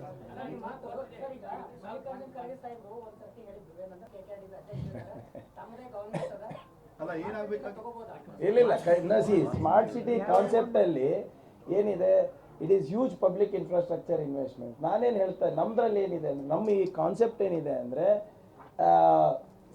ಖಾಸಗಿಯ ಸಹಭಾಗಿತ್ವ, ನಿಮ್ಮ ಕಾರ್ಪೊರೇಟ್ ಸೋಷಿಯಲ್ ರೆಸ್ಪಾನ್ಸಿಬಿಲಿಟಿ, ಸರ್ಕಾರದ ಅನುದಾನ, ಸಿಟಿಸನ್ಸ್ ಪಾರ್ಟಿಸಿಪೇಟ್ರಿ ಮಾಡಿಬಿಟ್ಟು ನಾವು ಎಷ್ಟೇ ಮಾಡಿಸ್ಬೋದು. ಈಗ ಎಕ್ಸಾಂಪಲ್ಲು ನಾವು ಸರ್ಕ್ಯುಲರ್ ಎಕಾನಮಿ ಅಂತ ಮಾತಾಡ್ತೀವಿ. ಅಂದರೆ ರೀಸೈಕ್ಲಿಂಗ್ ಆಫ್ ಎಲೆಕ್ಟ್ರಾನಿಕ್ ವೇಸ್ಟ್ ಇರ್ಬೋದು, ಸಾಲಿಡ್ ವೇಸ್ಟ್ ಮ್ಯಾನೇಜ್ಮೆಂಟ್ ಇರ್ಬೋದು, ಅದು ನಾವೇ ಮಾಡ್ಬೋದು. ಸರ್ಕಾರದಿಂದ ಬರುತ್ತೆ, PCBಯಿಂದ ನಮ್ಗೆ ಬರುತ್ತೆ, CSR ಇಂದನೂ ಸಿಗುತ್ತೆ. ಸೊ ಎಲ್ಲ ಒಂದು ಇದನ್ನು ಕೂಡ ಮುಂಬರುವ ದಿನಗಳಲ್ಲಿ ಇದು ಪ್ರತಿಯೊಂದು ವಲಯದಲ್ಲೂ ಡೀಟೇಲ್ಡ್ ರೋಡ್ ಮ್ಯಾಪ್ ಅನ್ನು ನಾವು ಕೊಡ್ತೀವಿ. ಕೆಕೆಆರ್ಡಿಬಿ ಅಧ್ಯಕ್ಷರಾದ ಡಾಕ್ಟರ್ ಅಜಯ್ ಸಿಂಗ್ ಅವರು ಮಾತನಾಡಿ, ಈ ಸಲದ ಬಜೆಟ್ನಲ್ಲಿ 5,000 ಕೋಟಿ ರೂಪಾಯಿ ಘೋಷಣೆಯಾಗಿದೆ. ಶಿಕ್ಷಣ, ಆರೋಗ್ಯ ಹಾಗೂ ಉದ್ಯೋಗ ಆವಿಷ್ಕಾರಕ್ಕೆ ಯೋಜನೆಗಳನ್ನು ಹಾಕಿಕೊಳ್ಳಲಾಗಿದೆ. ಕಲ್ಯಾಣ ಕರ್ನಾಟಕ ಭಾಗದ 9 ತಾಲೂಕುಗಳಲ್ಲಿ ಮಿನಿ ವಿಧಾನಸೌಧ ನಿರ್ಮಾಣ ಮಾಡಲಾಗಿದೆ. ಇನ್ನು 10 ಮಿನಿ ವಿಧಾನಸೌಧಗಳ ನಿರ್ಮಾಣ ಮಾಡುವ ಉದ್ದೇಶ ಹೊಂದಲಾಗಿದೆ ಎಂದರು. ನಮ್ಮ ಕಲ್ಯಾಣ ಕರ್ನಾಟಕ ಅಭಿವೃದ್ಧಿ ಮಂಡಳಿಗೆ 3,000 ಕೋಟಿ ಅನುದಾನ ಬಿಡುಗಡೆ ಆಗಿತ್ತು. ಈ ಬಾರಿ 5,000 ಕೋಟಿ ಅಂತ ಮನೆ ಬಜೆಟ್ ಅಲ್ಲೂ ಕೂಡ ಘೋಷಣೆ ಆಗಿದೆ. ಮೊನ್ನೆ ಮಾನ್ಯ ಮುಖ್ಯಮಂತ್ರಿಗಳು ಬಂದವರು ಕೂಡ ಸ್ಪಷ್ಟವಾಗಿ ಹೇಳಿದ್ದಾರೆ. ಅದರಲ್ಲಿ ಸ್ಮಾರ್ಟ್ ಸಿಟಿಗೂ ಕೂಡ ನಾವು ಯಾವ ಒಂದು ರೀತಿಯಿಂದ ನಾವು ಅಳವಡಿಸ್ಕೊಡ್ಬಹುದು ಅಂತ ನಾವು ಖಂಡಿತವಾಗಿ ನಾವು ನೋಡ್ತೀವಿ. ಈ ವರ್ಷ ನಾವು ಕಲ್ಯಾಣ ಕರ್ನಾಟಕ ಅಭಿವೃದ್ಧಿ ಮಂಡಳಿ ವತಿಯಿಂದ ಯಾವ ಒಂದು ರೀತಿಯಿಂದ ನಾವು ಇವಾಗ ಶಿಕ್ಷಣಕ್ಕಾಗಿ ಅಕ್ಷರ ಆವಿಷ್ಕಾರ ನಾವು ಹಮ್ಮಿಕೊಂಡಿದ್ದೀವಿ. ಸುಮಾರು 750 ಕೋಟಿ ಅನುದಾನ ನಾವು ಇಟ್ಟಿದ್ದೀವಿ. ಆರೋಗ್ಯ ಆವಿಷ್ಕಾರಗೋಸ್ಕರನು ಕೂಡ 300 ಕೋಟಿ, ಉದ್ಯೋಗ ಆವಿಷ್ಕಾರ ಕಲಿಕಾ ಆಶ್ರಯ ಡಾಕ್ಟರ್ ಶಿವಪ್ರಕಾಶ್ ಪಾಟೀಲ್ ಅವರು ಕೂಡ ಇದ್ದಾರೆ. ಸುಮಾರು 25,000 ಯುವಕರಿಗೆ ನಾವೇನ್ ಕೊಡ್ತಾ ಇದೀವಿ. ಮತ್ತು ಮಿನಿ ವಿಧಾನಸೌಧ ಸನ್ಮಾನ್ಯ ಮಲ್ಲಿಕಾರ್ಜುನ್ ಖರ್ಗೆ ಸಾಹೇಬ್ರು 2018ರಲ್ಲಿ ಹೇಳಿದ್ರು. ಈಗ 9 ತಾಲೂಕುಗಳಲ್ಲಿ ನಾವು ಮಿನಿ ವಿಧಾನಸೌಧ ನಾವು ಮಾಡಿದೀವಿ. ಮತ್ತೆ ಇನ್ನ 10 ತಾಲೂಕುಗಳು ಕೂಡ ನಾವು ಮಾಡ್ತಾ ಇದೀವಿ. ಅದ್ರ ಜೊತೆಯಾಗಿ ಈಗ ನಾವು ಏನೇನು ಈಗ ಗುಲ್ಬರ್ಗ ನೆಕ್ಸ್ಟ್ ಗೆ ಏನೇನು ಅವಶ್ಯಕತೆ ಇರ್ತದೆ, ನಾವು ಏನೇನು ಹೇಳಿದೀವಿ, ಒಂದ್ ವೇಳೆ ಏನಾದ್ರೂ ಹೆಚ್ಚು ಕಡಿಮೆ ನಮ್ಮ ಸರ್ಕಾರ ಕಡೆಯಿಂದ ಅನುದಾನ ಸ್ವಲ್ಪ ತಡವಾದ್ರೆ ಈ ಒಂದು ಕಲಬುರಗಿ ನೆಕ್ಸ್ಟ್ ಗೋಸ್ಕರ ನಮ್ಮ ಕಲ್ಯಾಣ ಕರ್ನಾಟಕ ಅಭಿವೃದ್ಧಿ ಮಂಡಳಿಯಿಂದ ಸಂಪೂರ್ಣವಾದ ಒಂದು ಸಹಕಾರ, ಹೆಚ್ಚಿನ ಒಂದು ಆದ್ಯತೆ ನಾವು ಕಲಬುರಗಿ ಕೊಡ್ತೀವಿ. ಈ ಸಂದರ್ಭದಲ್ಲಿ ಬಂಜಾರ ಸಮಾಜದಲ್ಲಿ ವಿಠಲ್ ಜಾಧವ್ ಬಿಜೆಪಿ ತೊರೆದು ಕಾಂಗ್ರೆಸ್ ಪಕ್ಷಕ್ಕೆ ಸೇರ್ಪಡೆಗೊಂಡರು. ಇವತ್ತು ಸಂಸ್ಥೆ ಪ್ರೈಮರಿಲಿಂದ ಡಿಗ್ರಿವರೆಗೆ ಆಗ್ಬೇಕಾದ್ರೆ ಮತ್ತು ಆ ಬಿಲ್ಡಿಂಗ್ ಜಾಗಗಳು ಕೊಡಬೇಕಾದ್ರೆ ಕಾಂಗ್ರೆಸ್ ಸರ್ಕಾರದಾಗ ನಾನು ಕಾಂಗ್ರೆಸ್ ಪಕ್ಷದ ಆವಾಗ ಮುಖಂಡನಾಗಿದ್ದೆ, ಆವಾಗ ಸಿಕ್ಕಿದ್ದೆ ಖರೆ. ನಂತರ ನಮ್ಮ BJPದಾಗ 5 ವರ್ಷ ನಾವು ಇದ್ರೂ ಏನಿಲ್ಲ, 5 ಇಲ್ಲ 10 ವರ್ಷ ಇದ್ದಿದ್ದೀವಿ. ಅವರು ಶರಣ ಪ್ರಕಾಶ್ ಪಾಟೀಲ್ ಸಾಹೇಬರು ಭಾಳ ಸಮೀಪದಾಗ ನಮ್ಗೆ ನೋಡ್ಯಾರ ಹಿಂದೆ, ಅವ್ರಿಗೆ ಗೊತ್ತಿದೆ. ನಾವು ಇಬ್ಬರು ಈಗಲೂ ಕೂಡ ಆವಾಗ ಇದ್ದಿದ್ದೆವು. ಬಟ್ ಇವತ್ತಿನಿಂದ ನಾನು ಕಾಂಗ್ರೆಸ್ ಪಕ್ಷದ ಅಭಿವೃದ್ಧಿ ನೋಡಿ ಜಾಯ್ನ್ ಆಗಿದ್ದೀನಿ. ಅಭಿವೃದ್ಧಿ ಪರ ನಮ್ಮ ಜಿಲ್ಲಾ ಉಸ್ತುವಾರಿ ಸಚಿವರದಾರ, ಶರಣ ಪ್ರಕಾಶ್ ಪಾಟೀಲ್ ಸಾಹೇಬರದಾರ, ಮತ್ತು ನಮ್ಮ ವಿಶೇಷವಾಗಿ ನಮ್ಮನ್ನು ಇವತ್ತು ನಮ್ಗೆ ಏನಪ್ಪ ಅಂತಂದ್ರೆ ನಮ್ಮ ಜಿಲ್ಲಾ ಅಧ್ಯಕ್ಷರು ಕೂಡ ನಮ್ಗೆ ಭಾಳ ಮೊದಲಿಂದ ಕೋಆಪರೇಟಿವ್, ಭಾಳ ಸಮೀಪದಿಂದ ಕೆಲಸ ಮಾಡಿದವರು. ವಿಶ್ವನಾಥ್ ಪಾಟೀಲ್ ಸಾಹೇಬ್ರು ನಮಗೆಲ್ಲರಿಗೂ ಗಾಡ್ ಫಾದರ್ ಇದ್ದಂಗೆ ವಿಶ್ವನಾಥ್ ಪಾಟೀಲ್ ಸಾಹೇಬರು ಮತ್ತು ನಮ್ಮ ತಿಪ್ಪಣ್ಣಪ್ಪ ಕಮಕನೂರು ಎಲ್ಲರೂ, ಮತ್ತು ಇಲ್ಲಿ ಕಾಂಗ್ರೆಸ್ದಾಗ ಯಾವತ್ತೂ ಎಲ್ಲರ ಜೊತೆ ಎಲ್ಲರಿಗೆ ಸಹಕಾರ ನೀಡ್ತಕ್ಕಂಥದ್ದು. ಹಿಂದುಳಿದ, ವಿಶೇಷವಾಗಿ ಪರಿಶಿಷ್ಟ ಜಾತಿ ವರ್ಗ ಲಂಬಾಣಿ ಜನರಿಗೆ ಇಲ್ಲಿ ಅವಕಾಶಗಳು ಇದೆ. ಆ ಒಂದು ಹಿನ್ನೆಲೆಯಲ್ಲಿ ನಾವು ಇಲ್ಲಿ ಬಂದಿದ್ದೀವಿ, ಜಾಯ್ನ್ ಆಗಿದ್ದೀವಿ. ಮತ್ತು ಎಲ್ಲರದ್ದು ನಮ್ಮ ಸಹಕಾರ ಕೋರ್ತೀನಿ. ಎಲ್ಲರ ಜೊತೆ ಇರ್ತೀವಿ. ಈ ಸಲ ರಾಧಾಕೃಷ್ಣ ಸಾಹೇಬ್ರಿಗೆ ಮುಂದೆ ವಿಶ್ವನಾಥ್ ಪಾಟೀಲ್ ಸಾಹೇಬ್ರು ನಾವು ಅವರಿಗೆ MP ಮಾಡಿದ್ದೆವು. ಈ ಸಲ ರಾಧಾಕೃಷ್ಣ ಸಾಹೇಬ್ರಿಗೆ MP ಮಾಡ್ತೀವಿ. ಜಾಧವ್ ಕುರಿತು ಏನು ಹೇಳ್ತೀರಿ ನೀವು? ಅಭಿಪ್ರಾಯ ಜಾಧವ್ ಕುರಿತು ಏನು ಹೇಳಲ್ಲ. ಈಗ ನಾವು ಅವರು ಹೆಂಗೆ ಒಂದೇ ನಾಳೆದೆರಡು ಮುಖ ಇದ್ದಂಗೆ ಇದ್ದಿದ್ದೆವು. ಅದಕ್ಕೆ ವಿಶೇಷ ಹೇಳೋದೇನು ಬೇಕಾಗಿಲ್ಲ. ಒಂದೇ ಒಂದು ಹೇಳ್ತೀನಿ, ಅವ್ರದ್ದು ಅಭಿಪ್ರಾಯದಾಗ ಏನಪ್ಪ ಅಂತಂದ್ರೆ there should not be 2 political power centres.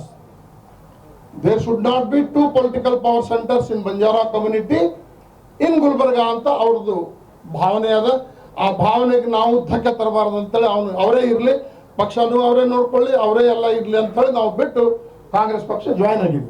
ಈ ಸಂದರ್ಭದಲ್ಲಿ ವೈದ್ಯಕೀಯ ಶಿಕ್ಷಣ ಸಚಿವರಾದ ಡಾಕ್ಟರ್ ಶರಣಪ್ರಕಾಶ್ ಪಾಟೀಲ್, ವಿಧಾನ ಪರಿಷತ್ತಿನ ಸದಸ್ಯರಾದ ತಿಪ್ಪಣ್ಣಪ್ಪ ಕಮಕ್ನೂರ್, ಜಿಲ್ಲಾ ಕಾಂಗ್ರೆಸ್ ಸಮಿತಿಯ ಅಧ್ಯಕ್ಷರಾದ ಜಗದೇವ್ ಗುತ್ತೇದಾರ್, ಮಾಜಿ ಸಭಾಪತಿಗಳಾದ RV ಸುದರ್ಶನ್, ಮಾಜಿ ಸಚಿವರಾದ ರೇವುನಾಯಕ್ ಬೆಳಮಗಿ, ಮಾಜಿ ಶಾಸಕರಾದ ವಿಶ್ವನಾಥ್ ಪಾಟೀಲ್ ಹೆಬ್ಬಾಳ್ ಸೇರಿದಂತೆ ಹಲವರು ಉಪಸ್ಥಿತರಿದ್ದರು. ಏನು ಕಳೆದ 5 ವರ್ಷದಿಂದ ನಮಗೆ ಅಭಿವೃದ್ಧಿಯಲ್ಲಿ ಹಿನ್ನಡೆಯಾಗಿದೆ ಅಂದರೆ ಯಾವುದೇ ಅಭಿವೃದ್ಧಿ ಆಗದೇನೆ ಮತ್ತು ಸಂಪೂರ್ಣವಾಗಿ ಕ್ಷೇತ್ರವನ್ನು ನಿರ್ಲಕ್ಷ್ಯ ಮಾಡಿ 5 ವರ್ಷಗಳ ಕಾಲ ಏನು ನಮ್ಮ ಕಲಬುರಗಿಗೆ ಸಾಧನೆ ಆಗಿಲ್ಲ ಅಂತಕ್ಕಂಥ ಭಾವನೆ ಸಾರ್ವಜನಿಕರಲ್ಲಿ ಇದೆ. ಹಾಗಾಗಿ ಮುಂದೆ 5 ವರ್ಷಗಳ ಕಾಲ ಈ ಕಲಬುರಗಿಗೆ ನಾವೊಂದು ಕಲ್ಪನೆ, ಒಂದು ವೇಳೆ ಈ ಜಿಲ್ಲೆಯ ಜನರು ಆಶೀರ್ವಾದ ಮಾಡಿದರೆ ನಮಗೆ ಏನೆಲ್ಲ ನಾವು ಕಲ್ಪನೆಗಳಿದೆ ಅಂತಕ್ಕಂಥದ್ದು ಕಲಬುರಗಿ ನೆಕ್ಸ್ಟ್ನ ಒಂದು ಪತ್ರಿಕೆಯನ್ನು ತಮಗೆ ಕೊಡ್ತಾ ಇದ್ದೀವಿ. ಅದಕ್ಕಾಗಿ ಇವತ್ತು ವಿಶೇಷವಾಗಿ ಈ ಚುನಾವಣೆಯಲ್ಲಿ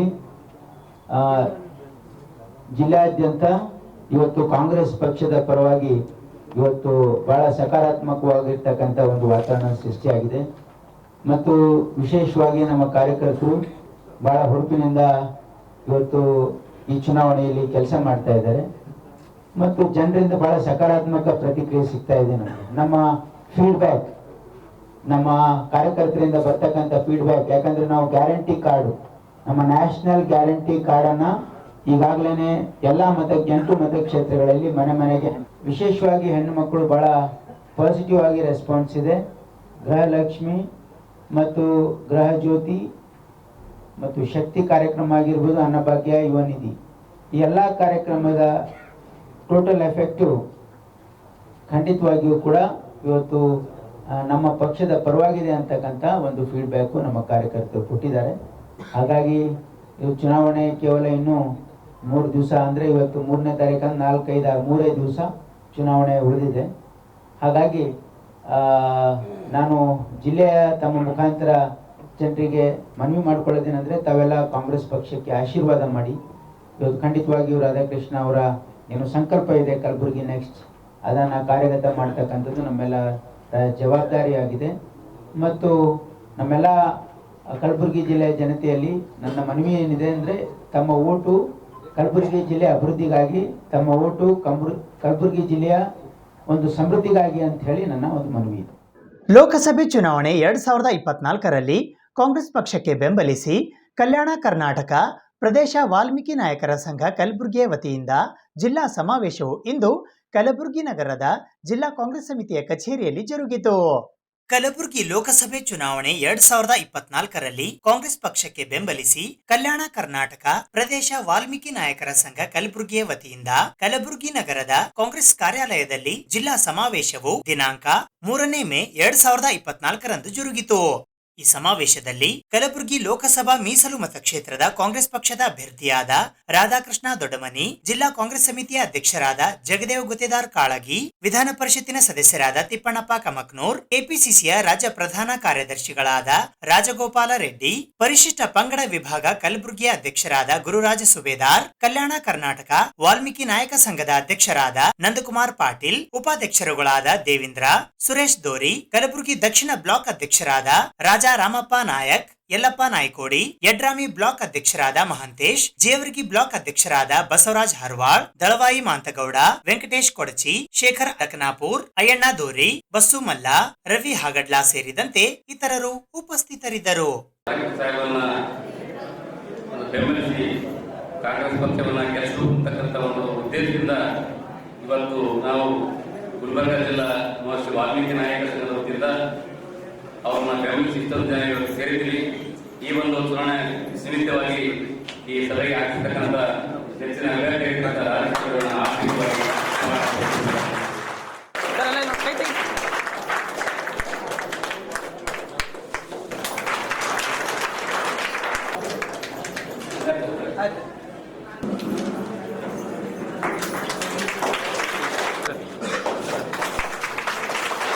ಶ್ರೀ ರಾಧಾಕೃಷ್ಣ ಸಾಹೇಬರು ಇವತ್ತಿನ ದಿನ ಕಾಂಗ್ರೆಸ್ ಪಕ್ಷದ ಅಭ್ಯರ್ಥಿಯಾಗಿ ನಮ್ಮ ಗುಲ್ಬರ್ಗ ಲೋಕಸಭೆಯ ಮುಖಾಂತರದಲ್ಲಿ ಸ್ಪರ್ಧೆ ಮಾಡಿದ್ದಾರೆ. ಈ ಒಂದು ಗುಲ್ಬರ್ಗ ಕ್ಷೇತ್ರ ಯಾವ ಮಟ್ಟಿಗೆ ಹೆಸರಾಗಿತ್ತಂದ್ರೆ ನಮ್ಮ ನಿಮ್ಮೆಲ್ಲರ ಒಂದು ನೆಚ್ಚಿನ ನಾಯಕರಾಗಿರ್ತಕ್ಕಂಥ ಡಾಕ್ಟರ್ ಮಲ್ಲಿಕಾರ್ಜುನ ಖರ್ಗೆ ಸಾಹೇಬರು ಹಾಗೂ ದಿವಂಗತ ಧರ್ಮಸಿಂಗ್ ಸಾಹೇಬರು ಸುಮಾರು 1972ರಿಂದ ರಾಜಕೀಯ ಜೀವನದಲ್ಲಿ ತಮ್ಮನ್ನು ನಾವು ಗುರುತಿಸಿಕೊಂಡು ಈ ಒಂದು ಕ್ಷೇತ್ರದ ಅಭಿವೃದ್ಧಿಗಾಗಿ ಶ್ರಮಿಸುತ್ತಕ್ಕಂಥದ್ದು ನಮ್ಮೆಲ್ಲರಿಗೂ ತಿಳಿದಿರುವಂತಹ ಒಂದು ವಿಚಾರವಾಗಿದೆ. ಹಾಗೆಯೇ ಭಾರತೀಯ ಜನತಾ ಪಕ್ಷದ ಅಭ್ಯರ್ಥಿ ಉಮೇಶ್ ಜಾಧವ್, ನಾನು ಈ ವ್ಯಕ್ತಿ ಕೆಲವು ಪ್ರಶ್ನೆಗಳನ್ನು ಕೇಳಲಿದ್ದೇನೆ ಮತ್ತು ಅವರ ಕಾರ್ಯಕರ್ತರು ಕೂಡ ನಾನು ಕೆಲವು ಪ್ರಶ್ನೆಗಳನ್ನು ಮಾಡ್ತೇನೆ. ಪ್ರತಿಯೊಂದು ವೇದಿಕೆಯಲ್ಲಿ ಪ್ರಚಾರವಾದಂತಹ ಸಂದರ್ಭದಲ್ಲಿ ನಾವು ನಮ್ಮ ನಾಯಕರು ಮಾಡಿರ್ತಕ್ಕಂಥ 50 ಕೆಲಸಗಳನ್ನ ಸುಂದರವಾಗಿ ಹೇಳ್ತಾ ಹೋಗ್ತೀವಿ. ನೀವು 5 ಕೆಲಸ ಹೇಳೋದಂತ ಚಾಲೆಂಜ್ ಮಾಡಿದ್ದೀವಿ. ಪಕ್ಷದ ನಾಯಕರು ಕೆಲವು ವಿಷಯಗಳನ್ನ ಜನರ ಮುಂದೆ ಹೇಳಿದ್ರು. ಅವ್ರು ಏನೇನು ಹೇಳಿದ್ರಲ್ಲ ಅದನ್ನ ನಿಮ್ಗೆ ನೆನಪು ಮಾಡ್ತೇವೆ. ಅವರು ನೀವು ಓಟ್ ಹಾಕಕ್ಕೆ ಹೋಗೋಕ್ಕಿಂತ ಮುಂಚೆ, ಅಂದ್ರೆ ನಾನು ಓಟ್ ಹಾಕಕ್ಕೆ ಹೋಗ್ತಾ ಇದ್ರಲ್ಲ ಅದ್ರ ಮುಂಚೆ ನಿಮ್ಮಲ್ಲಿರುವಂತಹ ಸಿಲಿಂಡರ್ಗಳನ್ನ ತಂದು ಆ ಸಿಲಿಂಡರ್ಗೆ ಪೂಜೆ ಮಾಡಿ ಕೈ ಮುಗಿದು ನೀವು ಮತದಾನ ಮಾಡ್ಲಿಕ್ಕೆ ಹೋಗಿ ಅಂತ ಹೇಳಿದ್ರು. ಯಾಕೆ ಅಂತ ಹೇಳಿದ್ರೆ ಅವಾಗ ಗ್ಯಾಸ್ ಸಿಲಿಂಡರ್ ಬೆಲೆ ಬರೀ 400 ರೂಪಾಯಿ. ಆ 400 ರೂಪಾಯಿ ಸಿಲಿಂಡರ್ಗೆ ಅಯ್ಯೋ ಅದು ಬಹಳ ಬೆಲೆ ಆಗಿದೆ, ಜಾಸ್ತಿ ಆಗಿದೆ, ಹಂಗಾಗಿ ನೀವೆಲ್ಲರೂ ಮತದಾನ ಮಾಡ್ಲಿಕ್ಕೆ ಹೋಗ್ಬೇಕಾದ್ರೆ ಅದು ಕೈ ಮುಗಿದು ಹೋಗಿ ಅಂತ ಹೇಳಿ. ಈಗ ನಾನು ನಿಮ್ಮ ಹತ್ರ ಮನವಿ ಮಾಡ್ಕೊಳ್ಳೋದಿಷ್ಟೇ, 400 ರೂಪಾಯಿ ಇದ್ದಾಗ ನೀವು ನನಗೆ ಕೈ ಮುಗಿಲಿಕ್ಕೆ ಹೇಳಿದ್ರಿ ಅಲ್ವಾ? ಈಗ 1400 ರೂಪಾಯಿ ಆಗಿದೆ. ಈಗ ಮುಗಿಬೇಕೋ ಬೇಡೋ ಅಲ್ವಾ? ಈಗ ಸಾಷ್ಟಾಂಗ ನಮಸ್ಕಾರ ಮಾಡಿ ನೀವು ಮತದಾನಕ್ಕೆ ಹೋಗ್ಬೇಕು. ಅವ್ರು ಅವರೇ ಹೇಳಿದ್ರು, ನಾವೇನು ಹೇಳಿಲ್ಲ. ಆಮೇಲೆ ಎಲ್ಲ ಹೇಳ್ತಾ ಇದ್ರು, ಡೀಸೆಲ್ ಬೆಲೆ ಜಾಸ್ತಿ ಆಗಿದೆ, ಪೆಟ್ರೋಲ್ ಬೆಲೆ ಜಾಸ್ತಿ ಆಗಿದೆ, ನಿಮ್ಮ ಮನೆಗಳೆಲ್ಲ ಕಾರ್ನೆಲ್ಲ ಪೂಜೆ ಮಾಡಿ ಅದನ್ನೆಲ್ಲ ಗ್ಯಾರೇಜ್ ಅಲ್ಲಿ ಇಟ್ಬಿಡಿ ನೀವು ಅಂತ ಹೇಳಿದ್ರು. ಇದೆಲ್ಲ ನೀವೆಲ್ಲ ಹೇಳಿದ್ದಕ್ಕೆ ಹೇಳಿದ್ದಾರೆ. ಈಗ ಇಲೆಕ್ಷನ್ ಇರೋದ್ರಿಂದ ನಾವು ಭೇಟಿಯಾಗಿ ಹೇಳೋದಿಲ್ಲ. ಮತ್ತೆ ಹೇಳಿಲ್ಲ ಅಂದ್ರೆ ಅದ್ರ ಬಗ್ಗೆ ಗಮನ ಹರಿಸಿ ಮಾಡಬೇಕು ಮಾಡ್ತೀವಿ ಅಂತ ಈಗ ನಮ್ಮ ಇದ್ರ ಬಗ್ಗೆ ಹೇಳಿದ್ದೀವಿ. ಈಗ ನಾವು ಇಲೆಕ್ಷನ್ ಬಗ್ಗೆ ಮಾಡೋದ್ರಿಂದ ಅಲ್ಲೇ ನಮಗೆ ಧನ್ಯವಾದಗಳು. ನಾವು ನಮಗೆ ಮತ ಯೋಚನೆ ಮಾಡಕ್ಕೆ ಬಂದಿದ್ದೀವಿ. ನಾವೆಲ್ಲರೂ ಕಾಂಗ್ರೆಸ್ ಕರೆದು ನನ್ನನ್ನು ಆಶೀರ್ವಾದ ಮಾಡಿ ಗೆಲ್ಲಿಸಬೇಕಂತ ನಾನು ಕೇಳ್ತೀನಿ. ಇನ್ನೊಂದು ನಮ್ಮ ಈ ಲೋಕಸಭೆ ಚುನಾವಣೆ ಸಾಮಾಜಿಕ ಅಲ್ಲ, ಇದು ನಮ್ಮ ಕ್ಷೇತ್ರ ರಾಷ್ಟ್ರದ ಗಮನ ಸೆಳೆದಿದೆ. ಯಾಕಂದ್ರೆ ರಾಷ್ಟ್ರ ಗಮನ ಸೆಳೆದಿದೆ. ಯಾಕಂದ್ರೆ ಮೊದಲು ಆಗಿರೋದ್ರಿಂದ ಎಲ್ಲ ದೇಶ ಏನಾಗಿದೆ ಮುಂದೆ ಹೇಗೆ ಅದಕ್ಕೆ ತಾವೆಲ್ಲರೂ ನಮ್ಮ ಗುಲ್ಬರ್ಗ ಬಗ್ಗೆ ಗೆಲ್ಲಿಸಬೇಕು, ನಮ್ಮ ಗುಲ್ಬರ್ಗ ಹೆಸರಿಡಬೇಕಂದ್ರೆ ತಾವೆಲ್ಲರೂ ಒಂದಾಗಿ ಕೆಲಸ ಮಾಡಬೇಕು, ಜಾಸ್ತಿ ಕಳಿಸಬೇಕು. ಇದೆಲ್ಲ ಗೊತ್ತಿದೆ, 4 ವರ್ಷ ಏನೋ ಅಭಿವೃದ್ಧಿ ಆಗಿಲ್ಲ, ಏನೂ ಆಗಿಲ್ಲ. ಈಗ ನೀವು ಕಾಂಗ್ರೆಸ್ ಪಕ್ಷ ಗೆಲ್ಲಿಸಿದ್ರೆ ಮೇಲ್ಗಡೆ ಕೂಡ ಸೆಂಟ್ರಲ್ ಕಾಂಗ್ರೆಸ್ ಪಕ್ಷ ಬಂದರೆ ಯಾವುದೇ ರಾಜ್ಯದಲ್ಲಿ ನಾವು ಸರ್ಕಾರ ಇರೋದ್ರಿಂದ ಕೆಲಸ ಕಾರ್ಯಗಳೆಲ್ಲ ಆಗ್ತದೆ. ಕಾಂಗ್ರೆಸ್ ಪಕ್ಷ ಅಂದರೆ ಎಲ್ಲ ಸಮಾಜದಲ್ಲಿ ತಗೊಂಡು ಹೋಗ್ತಾರೆ, ಒಂದೇ ಸಮಾಜದಲ್ಲಿ ತಗೊಂಡು ಹೋಗ್ತಾರೆ. ನಿಮ್ಗೆ ಇನ್ನೊಂದು ಜ್ಞಾಪಕ ಮಾಡಬೇಕಂತ ಇದೆ. ಈಗ ಲೋಕಸಭಾ ಸೀಟಲ್ಲಿ ಜನರಲ್ ಸೀಟ್ ಅಂದರೆ ನೀವು ಸಮಾಜದಲ್ಲಿ ಕೊಟ್ಟಿದ್ದಾರೆ, ಕೊಟ್ಟಿದ್ದಾರೆ. ಬೇರೆ ಪಕ್ಷ ಆಗಲ್ಲ, ಇದು ಬೇರೆ ಪಕ್ಷ ಏನೂ ಫಾಲೋ ಮಾಡಲ್ಲ. ಯಾವುದು ಕಾಂಗ್ರೆಸ್ ಪಕ್ಷ ಮಾತ್ರ ಸೋಷಿಯಲ್ ಇದು ಫಾಲೋ ಮಾಡ್ತಾರೆ. ಹಾಗಾಗಿ ನಾವೆಲ್ಲರೂ ಸಮಾಜದಲ್ಲಿ ಒಂದಾಗಿ ಕಾಂಗ್ರೆಸ್ ಪಕ್ಷ ವೋಟ್ ಮಾಡಬೇಕು. ಎಲ್ಲ ಕ್ರೌಡ್ ನಮ್ಮ ರಾಜ್ಯದಲ್ಲಿ ಯಾರೇ ಇರಲಿ ಕಾಂಗ್ರೆಸ್ ಪಕ್ಷಕ್ಕೆ ಅಭಿವೃದ್ಧಿ ಮಾಡಿ ಇದು ಮಾಡಬೇಕು. ಬಟ್ ನೀವು ನಮ್ಮನ್ನು ಕಳಿಸಿದ್ರೆ ನಾವು ಉತ್ತಮ ಅಭಿವೃದ್ಧಿಗೋಸ್ಕರ ಕೆಲಸ ಮಾಡ್ತೀವಿ.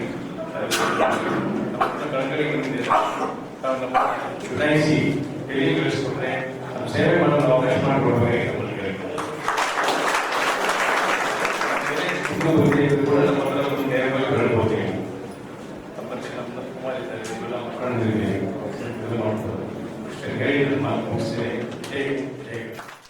ಕಲಬುರಗಿ ಮೀಸಲು ಲೋಕಸಭಾ ಮತಕ್ಷೇತ್ರದ ಭಾರತೀಯ ಜನತಾ ಪಕ್ಷದ ಅಭ್ಯರ್ಥಿಯಾದ ಡಾಕ್ಟರ್ ಉಮೇಶ್ ಜಾಧವ್ ಅವರು ಇಂದು ಮಧ್ಯಾಹ್ನ 12:30 ಗಂಟೆಗೆ ಕಲಬುರಗಿ ನಗರದ ಪತ್ರಿಕಾಭವನದಲ್ಲಿ ಸುದ್ದಿಗೋಷ್ಠಿಯನ್ನ ನಡೆಸಿದರು. ಇಂದು ಮಧ್ಯಾಹ್ನ 12:30 ಗಂಟೆಗೆ ಕಲಬುರಗಿ ನಗರದ ಜಗತ್ವೃತ್ತದ ಹತ್ತಿರವಿರುವ ಜಿಲ್ಲಾ ಪಂಚಾಯತಿ ಕಚೇರಿಯ ಆವರಣದಲ್ಲಿನ ಕಲಬುರಗಿ ಜಿಲ್ಲಾ ಕಾರ್ಯನಿರತ ಪತ್ರಕರ್ತರ ಸಂಘದ ಪತ್ರಿಕಾಭವನದಲ್ಲಿ ಕಲಬುರಗಿ ಲೋಕಸಭಾ ಮೀಸಲು ಮತಕ್ಷೇತ್ರದ ಭಾರತೀಯ ಜನತಾ ಪಕ್ಷದ ಅಭ್ಯರ್ಥಿಯಾದ ಡಾಕ್ಟರ್ ಉಮೇಶ್ ಜಾಧವ್ ಅವರು ಪತ್ರಿಕಾಗೋಷ್ಠಿಯನ್ನು ಉದ್ದೇಶಿಸಿ ಮಾತನಾಡಿದರು. ಈ ಪತ್ರಿಕಾಗೋಷ್ಠಿಯಲ್ಲಿ ವಿಧಾನ ಪರಿಷತ್ತಿನ ಸದಸ್ಯರಾದ ಶಶಿಲ್ ಜಿ ನಮೋಶಿ, ಬಿಜೆಪಿ ನಗರ ಜಿಲ್ಲಾಧ್ಯಕ್ಷರಾದ ಚಂದು ಪಾಟೀಲ್, ಮಾಜಿ ಶಾಸಕರಾದ ದತ್ತಾತ್ರೇಯ ಸಿ ಪಾಟೀಲ್ ರೇವೂರ್, ಬಿಜೆಪಿಯ ಮುಖಂಡರಾದ ಶಿವಕಾಂತ್ ಮಹಾಜನ್ ಸೇರಿದಂತೆ ಇತರರು ಉಪಸ್ಥಿತರಿದ್ದರು. ಇಲ್ಲಿ ಕೇಳ್ರಿ, ಅದು ಸ್ಯಾಕ್ ನೋಡ್ರಿ, ನನಗೆ ಇದ್ರ ಬಗ್ಗೆ ಜಾಸ್ತಿ ಅಲ್ಲಿ ನಾವು ಗ್ರೌಂಡ್ ರಿಪೋರ್ಟ್ ನಮ್ಗೆ ಗೊತ್ತಿರಲಿಲ್ಲ. ಎಲ್ಲ ಸೆಟಲ್ ಆಗ್ಯದ, ಚಲೋ ಆಗ್ಯದ ತಿಳ್ಕೊಂಡಿವಿ. ಆಮೇಲೆ 20 ಸೆಕೆಂಡ್ ಆದಮೇಲೆ ಇನ್ನೊಂದು, ಅದನ್ನು ನಮ್ಗೆ ಪೂರ್ತಿ ಮಾಹಿತಿ ಗೊತ್ತಿಲ್ಲ. 23ನೇ ತಾರೀಕು ಗಲಾಟೆ ಆಯಿತು. 23 ಕಲಬುರಗಿದಾಗ ಗಲಾಟೆ ಆಯಿತು. ನಾವು 2-3 ಸಲ ನೀವು ಮುಂದೆ ಕೇಳಿವಿ, ನಾವು ಪ್ರೆಸ್ ಮುಖಾಂತರ ಕೇಳಿವಿ. ನಾವು CC ಕ್ಯಾಮ್ರಾ ನೋಡಿ ಆ ಇನ್ನೋಸೆಂಟ್ ಕಾಮತ್ ಹೋಟೆಲ್ ಮುಂದೆ ಅಲ್ಲಿ ಇಲ್ಲಿ ಹೊಡೆದು, ಗ್ಯಾಸ್ ಹೊಡೆದು, ಇದು ಮಾಡಿ, ಅಪ್ಪುಗೌಡ್ರದ್ದು ನನಗೇನೋ ಅವ್ರದ್ದು ಬಾಕಲ್ ಹೊಡೆದು. ಅವ್ರು ಏನಾಗ್ಯದ, ಯಾರಿಗಾದ್ರು ಫಿಕ್ಸ್ ಮಾಡ್ಯಾರ? ಅವರು ಫಿಕ್ಸ್ ಮಾಡಿದ್ರೆ ಅವ್ರು ಹೇಳ್ಬೇಕು, ಮೀಡಿಯಾದಾಗ ಕೊಡ್ಬೇಕು. ಅವೆಲ್ಲ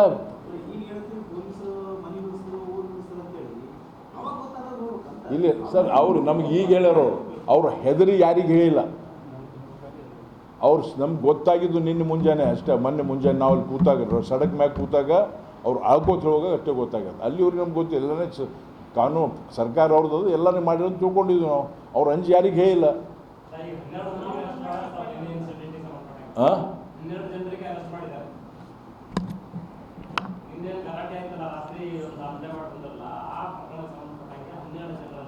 ನಾನು ಇದನ್ನು ನೋಡಿದೆ. COD ಕೊಡ್ತೀನಿ ಅಂತೇಳಿ ಮಹಾಮಂತ್ರಿಗಳು ಹೇಳಿದ್ರು, super CM, dollar colony minister. ಇಲ್ಲಿ ಅವ್ರು ಮಾಡ್ಯಾರ, ಇಲ್ಲಿ ಹೇಳ್ಯಾರ, ಇಲ್ಲಿ ಅಲ್ಲಿ ಅನೌನ್ಸ್ ಮಾಡ್ಯಾರ, ಇಲ್ಲಿ ಮಂತ್ರಿಗಳು ಹೇಳ್ಯಾರ. ಅದೇ ಹೋಮ್ ಮಿನಿಸ್ಟರ್ ಹೇಳ್ಯಾರ. ಬಟ್ ನಾವು ಉಸ್ತುವಾರಿ ಮಂತ್ರಿ ಅಂತ ಕೇಳಿವಿ. ನಾ ಹೇಳ್ತೀನಿ, ಅವ್ರು ನಮ್ಮ ಡಿಮಾಂಡ್ ಏನಿತ್ತು ಅದ್ರ ಪ್ರಕಾರ ಮಾಡ್ಯಾರ ಎಲ್ಲ ಕೇಸ್. ನಾವೇನು ಡಿಮಾಂಡ್ ಮಾಡಿಲ್ಲ DC. ಆಯಿತು, ಇಲ್ಲ ಇಲ್ಲಿ ಕೇಳ್ರಿ. ಈಗ ನಾವು ನಮಗೆ ಖಾಲಿಲಿ ಎಲ್ಲಿ ಹೋಗ್ತೀವಿ ಏನದು ಅಂತೇಳಿ ನಮ್ಮ ಸ್ವಲ್ಪ ಓಡಾಡೋದು ಜಾಸ್ತಿ ಆಗ್ಯದ.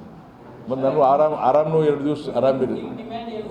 ಈಗ ನಾ ಹೇಳ್ತೇನೆ, ಈಗ ಇವರು COD COD ಕೊಡೋದು ಯಾವ ಏನು ಕೇಸ್ ಕೊಡ್ತಾರೆ COD ಅವರು? ಮೊನ್ನೆ ಆಗಿದ್ದು ಕೊಡ್ತಾರ, ನಿನ್ನೆ ಆಗಿದ್ದು ಘಟನೆ ಕೊಡ್ತಾರೆ. COD ಇದು ಅಲ್ಲ, 23 ಜನವರಿ ಏನಾಗ್ಯದ ಅಲ್ಲಿಂದ ಹಿಡಿದು ಇಲ್ಲಿ ತನಕ ಕೊಡಬೇಕು ಅವರು.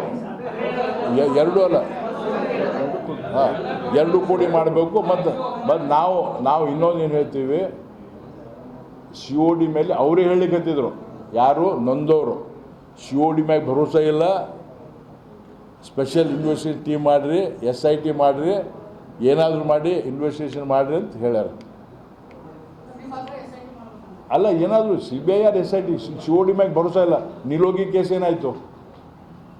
ಸ್ಯಾಂಡ್ ಮಾಫಿಯಾ ಒಬ್ಬ ಅಮಾಯಕರ ಮ್ಯಾಗ ಗುಂಡು ಹೊಡೆದ್ರಲ್ಲ. ಹಾಂ,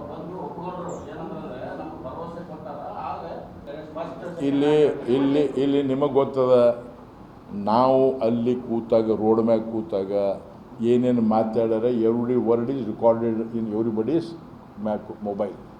ಅಲ್ಲಿ ವರ್ಷನ್ ಏನದವ್ರು, ಇಲ್ಲಿ ವರ್ಷನ್ ಯಾಕೆ ಚೇಂಜ್ ಆಗ್ತದೆ? ಅಲ್ಲಿ ಗ್ರೌಂಡ್ ಮ್ಯಾಗ ವರ್ಷನ್ ಬೇರೆ ಇರ್ತದೆ, ಇವ್ರ ಮುಂದೆ ಯಾಕೆ ವರ್ಷನ್ ಚೇಂಜ್ ಆಗ್ತದೆ? ದತ್ತಾತ್ರೇಯ ಪಾಟೀಲ್ ಹೇಳ್ತಾರೆ, ಹೇಳ್ರಿ ಸರ್. ನಮ್ಮ ಜಿಲ್ಲೆಯ ಜನರು ಶಾಂತಿಯುತವಾಗಿ ಎಲ್ಲರೂ ಕೂಡ ಒಂದು ಅಣ್ತಮ್ಮಂದಿರ ಭಾವನೆಯಲ್ಲಿ ಇರುವಂಥ ಎಲ್ಲಾದರೂ ನಾವು ನೋಡಿದೆವು. ಕರ್ನಾಟಕದಲ್ಲಿ ಬೇರೆ ಬೇರೆ ಕಡೆಯೂ ಕೂಡ ಪ್ರದೇಶಗಳಿದ್ದಾವೆ. ಆದರೆ ಇಲ್ಲಿ ನಾವೆಲ್ಲರೂ ಕೂಡ ಒಂದೇ ಅನ್ನುವ ಭಾವನೆಯಿಂದ ನಾವು ಜೀವನವನ್ನು ಸಾಗಿಸಿ ಎಲ್ಲರೂ ಕೂಡ ಸೌಹಾರ್ದತೆಯಿಂದ ಬದುಕನ್ನು ಕಟ್ಕೊಂಡಿರುವಂಥ ನಾಡು ಅದು ಕಲ್ಯಾಣ ಕರ್ನಾಟಕ. ಅಂಥದ್ರಲ್ಲಿ ವಿಶೇಷವಾಗಿ ನಮ್ಮ ಶರಣಬಸವೇಶ್ವರರು ಸರ್ವ ಜೀವಾತ್ಮಗಳಿಗೆ ಲೇಸನ್ನ ಬಯಸಿರುವಂಥ ಶರಣರು ನಮ್ಮ ಕಲಬುರಗಿಯ ಶರಣಬಸವೇಶ್ವರರ ದಾಸೋಹ ಮಹಾಮನೆ. ಅಲ್ಲಿ ಯಾವುದೇ ಸಮಾಜ ಇಲ್ಲ, ಎಲ್ಲರೂ ಕೂಡ ದರ್ಶನಕ್ಕೆ ಬರ್ತಾರೆ, ಪ್ರಸಾದಕ್ಕೆ ಬರ್ತಾರೆ. ಶಿಕ್ಷಣದಲ್ಲೂ ಕೂಡ ಇವತ್ತು ಆ ಒಂದು ಸಂಸ್ಥೆಯಿಂದ ಇವತ್ತು ಎಲ್ಲರಿಗೂ ಕೂಡ ಅನುಕೂಲ ಆಗುವಂಥದ್ದು. ಅನೇಕ ಜನ ಮಠಾಧೀಶರಿದ್ದಾರೆ, ಅನೇಕ ಜನ ಶಿಕ್ಷಣ ಸಂಸ್ಥೆಗಳಿದ್ದಾವೆ. ಎಲ್ಲರೂ ಕೂಡ ನಾವು ಸೌಹಾರ್ದತೆಯಿಂದ ಬದುಕಿ ಇವತ್ತು ಇಲ್ಲಿ ನಮ್ಮ ಜೀವನವನ್ನು ಕಟ್ಕೊಳ್ಳುವಂಥ ಕೆಲಸ ನಾವೆಲ್ಲರೂ ಸೇರಿ ಮಾಡಿದ್ದೇವೆ. ಆದರೆ 1 ವರ್ಷದ ಏನು ಈ ಕಾಂಗ್ರೆಸ್ ಸರ್ಕಾರ ಬಂದ ಮೇಲೆ ನಮ್ಮ ಕಲಬುರಗಿಯಲ್ಲಿ ಅಶಾಂತಿಯನ್ನು ಮೂಡಿಸುವಂಥದ್ದು, ಸಮಾಜದ ಮಧ್ಯೆ ಇವತ್ತು ಗಲಭೆಗಳನ್ನು, ಕೋಮು ಗಲಭೆಗಳನ್ನು, ಈ ರೀತಿಯಾದಂಥ ವಾತಾವರಣ ಇವತ್ತು ನಮ್ಮ ನಗರ ಅಷ್ಟೇ ಅಲ್ಲ, ಇಡೀ ಜಿಲ್ಲಾದ್ಯಂತ ಇವತ್ತು ಈ ರೀತಿಯಾದಂಥ ವಾತಾವರಣ ನಿರ್ಮಾಣ ಆಗಿದೆ. ಕೋಟ್ನೂರಿಗೆ ಸಂಬಂಧಪಟ್ಟಂಥದ್ದು, ಕೋಟ್ನೂರು ಗ್ರಾಮದಲ್ಲಿ ಆದಂಥ ಏನು ಘಟನೆ ಇದೆ, ನಾವು ಮತ್ತು ಉಮೇಶ್ ಜಾಧವ್ ಸಾಹೇಬರು ನಮಗೆ ಬೆಳಗ್ಗೆ ರಸ್ತೆಯಲ್ಲಿ ಇಳಿದು ಅವರು ಹೋರಾಟ ಮಾಡ್ತಾ ಇದ್ದಾರೆ, ಜನರು ನೀವು ಬರಬೇಕು, ಅಲ್ಲಿ ಸಮಸ್ಯೆ ಆಗಿದೆ ಅಂತ ಹೇಳಿ ಹೋದಂಥ ಸಂದರ್ಭದಲ್ಲಿ ಅವಾಗ ಅಲ್ಲಿನ ತಾಯಂದರು, ಆ ಊರಿನ ಗ್ರಾಮಸ್ಥರು, ಇಲ್ಲ ನಮಗೆ ನಿನ್ನೆ ರಾತ್ರಿ ನಮ್ಮ ಮೇಲೆ ಹಲ್ಲೆ ಆಗಿದೆ, ನಮ್ಮನ್ನ ಅವಚ ಶಬ್ದಗಳಿಂದ ನಿಂದನೆಯನ್ನ ಮಾಡಿದ್ದಾರೆ, ನಮಗೆ ಸುಮಾರು 2 ತಿಂಗಳ ಕಾಲ ನಾವು ಊರು ಬಿಟ್ಟು ಹೋಗಿ ಬೇರೆ ಕಡೆ ವಾಸ ಮಾಡಿ ನಾವು ತೊಂದರೆಯನ್ನು ಅನುಭವಿಸಿದ್ದೇವೆ. ಮತ್ತು ಅದರ ಜೊತೆಯಲ್ಲಿ ಅವರು ಏನೋ ಆಸ್ತಿ ಇತ್ತು, ಅಂದರೆ ಆಸ್ತಿ ಪಾಸ್ತಿ ಸ್ವಲ್ಪ ಅಲ್ಲಿ ಇರುವಂಥ ಅವ್ರ ಬೈಕ್ ಆಗಿರ್ಬೋದು, ಆಟೋಗಳಾಗಿರ್ಬೋದು, ಕಾರ್ಗಳಾಗಿರ್ಬೋದು, ಅವೆಲ್ಲವೂ ಕೂಡ ಒಡೆದು ಹಾಕಿದ್ದಾರೆ. ಅದನ್ನು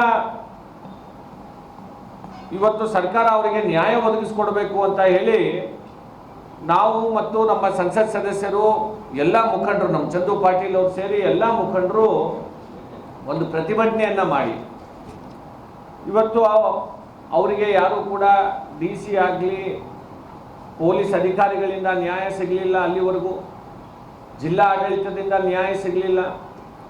ಯಾವಾಗ ಇದು ಪ್ರತಿಭಟನೆ ಜನರ ಮಧ್ಯದಲ್ಲಿ ಇವತ್ತು ಇದನ್ನು ಗೊತ್ತಾಗುತ್ತೆ, ಆವಾಗ ಸುಮಾರು 4 ಗಂಟೆಗಳ ಕಾಲ ನಾವು ಅಲ್ಲಿ ಬಿಸಿಲಲ್ಲಿ ಹೋರಾಟ ಮಾಡಬೇಕಾಯ್ತು. ನೀವು ಹಿಂದೆನೇ ನ್ಯಾಯ ಕೊಡೋರು ಆ ಕುಟುಂಬಕ್ಕೆ ಶಕ್ತಿಯನ್ನು ತುಂಬಿ, ನೀವು ಯಾರೂ ಕೂಡ ಗ್ರಾಮದಿಂದ ಬಿಟ್ಟು ಹೋಗಬೇಡಿ, ನಿಮ್ಮ ಮನೆ ಬಿಟ್ಟು ಹೋಗಬೇಡಿ, ನಾವು ನಿಮ್ಗೆ ರಕ್ಷಣೆ ಕೊಡ್ತೇವೆ, ತಪ್ಪಿಸ್ಥರಿಗೆ ಶಿಕ್ಷೆ ಆಗಬೇಕು ಒಂದು ಕಡೆ. ಆದರೆ ಅವ್ರ ಮನೆಯಲ್ಲಿರುವಂಥ ಹೆಣ್ಮಕ್ಳು ಅಥವಾ ಅವ್ರ ಮನೆಯಲ್ಲಿರುವಂಥ ಮಕ್ಕಳು, ಸಣ್ಣ ಮಕ್ಕಳು, ಅವ್ರ ಮೇಲೆ ಇವತ್ತು ಗ್ರಾಮ ಬಿಟ್ಟು ಹೋಗಿ ಅವ್ರ ಮೇಲೆ ಹಲ್ಲೆ ಮಾಡುವಂಥದ್ದು, ಅವರಿಗೆ ಅವಾಚ್ಯ ಶಬ್ದಗಳಿಂದ ನಿಂದನೆಯನ್ನು ಮಾಡುವಂಥದ್ದು, ಈ ರೀತಿ ಗುಂಡಾ ಪ್ರವೃತ್ತಿ ಏನು ನಮ್ಮ ಕಲಬುರಗಿಯಲ್ಲಿ ಬೆಳೀತಾ ಇದೆ, ಅದಕ್ಕೆ ನಾವು ಅಲ್ಲಿ ಹೋರಾಟ ಮಾಡಿದಂಥ ಸಂದರ್ಭದಲ್ಲಿ ಬಿಸಿಲಲ್ಲಿ ಜಿಲ್ಲಾ ಅಧಿಕಾರಿಗಳು ಬರ್ತೀನಿ ಅಂತ ಹೇಳಿ ಸುಮಾರು 1.5-2 ತಾಸು ನಮಗೆ ಕಾಯಿಸಿದ್ರು. ಆ ಸಂದರ್ಭದಲ್ಲಿ ನಮ್ಮ ಸಂಸತ್ ಸದಸ್ಯರಾದಂಥ ಡಾಕ್ಟರ್ ಉಮೇಶ್ ಜಾಧವ್ ಸಾಹೇಬರಿಗೆ ಸ್ವಲ್ಪ ಮೈ ಹುಷಾರು ಅವರಿಗೆ ತಪ್ಪಿತು. ಆ ಬಿಸಿಲಲ್ಲಿ ಬಹಳಷ್ಟು ಅವರಿಗೂ ಕೂಡ ಪಾಪ ಆರೋಗ್ಯದ ಸಮಸ್ಯೆ ಆದಮೇಲೆ ನಾವು ಅಲ್ಲಿ ಆ್ಯಂಬುಲೆನ್ಸ್ ಬರಲಿಕ್ಕೆ ಸುಮಾರು 15-20 ನಿಮಿಷ ಸಮಯ ಬೇಕಾಯಿತು. ಆ ಆ್ಯಂಬುಲೆನ್ಸು ಕೂಡ ಬರೋಕ್ಕೆ ಬಿಟ್ಟಿರಲಿಲ್ಲ. ಆ್ಯಂಬುಲೆನ್ಸಿಂದ ಅವರಿಗೆ ಮತ್ತೆ ಆಸ್ಪತ್ರೆಗೆ ದಾಖಲು ಮಾಡಬೇಕಾಯಿತು. ಮತ್ತು ಆ ಕುಟುಂಬಕ್ಕೆ DC ಅವ್ರು ಬಂದ ಮೇಲೆ ನಾವು DC ಅವರಿಗೆ ಈ ರೀತಿಯಾದಂಥ ಪ್ರಕರಣ ಇವತ್ತು ನಮ್ಮ ಜಿಲ್ಲೆಯಲ್ಲಿ ಹೆಚ್ಚುತ್ತಾ ಇದ್ದಾವೆ, ಈ ಕುಟುಂಬಕ್ಕೆ ನೀವು ನ್ಯಾಯ ಒದಗಿಸ್ಕೊಡ್ಬೇಕು ಅಂತ ಹೇಳಿ ಅವರಿಗೆ ನಾವು ಕೇಳಿಕೊಂಡು ಅದರ ಆದಮೇಲೆ ಬಸವೇಶ್ವರ ಆಸ್ಪತ್ರೆಗೆ ಏನು ಗಾಯಗೊಂಡಿದ್ರಲ್ಲ ಅವರಿಗೆ ನಾವು ಭೇಟಿಯಾಗಿರಲಿಲ್ಲ, ಯಾಕಂದರೆ ಅವರು ಹಾಸ್ಪಿಟಲಲ್ಲಿ ಅಡ್ಮಿಟ್ ಇದ್ದರು.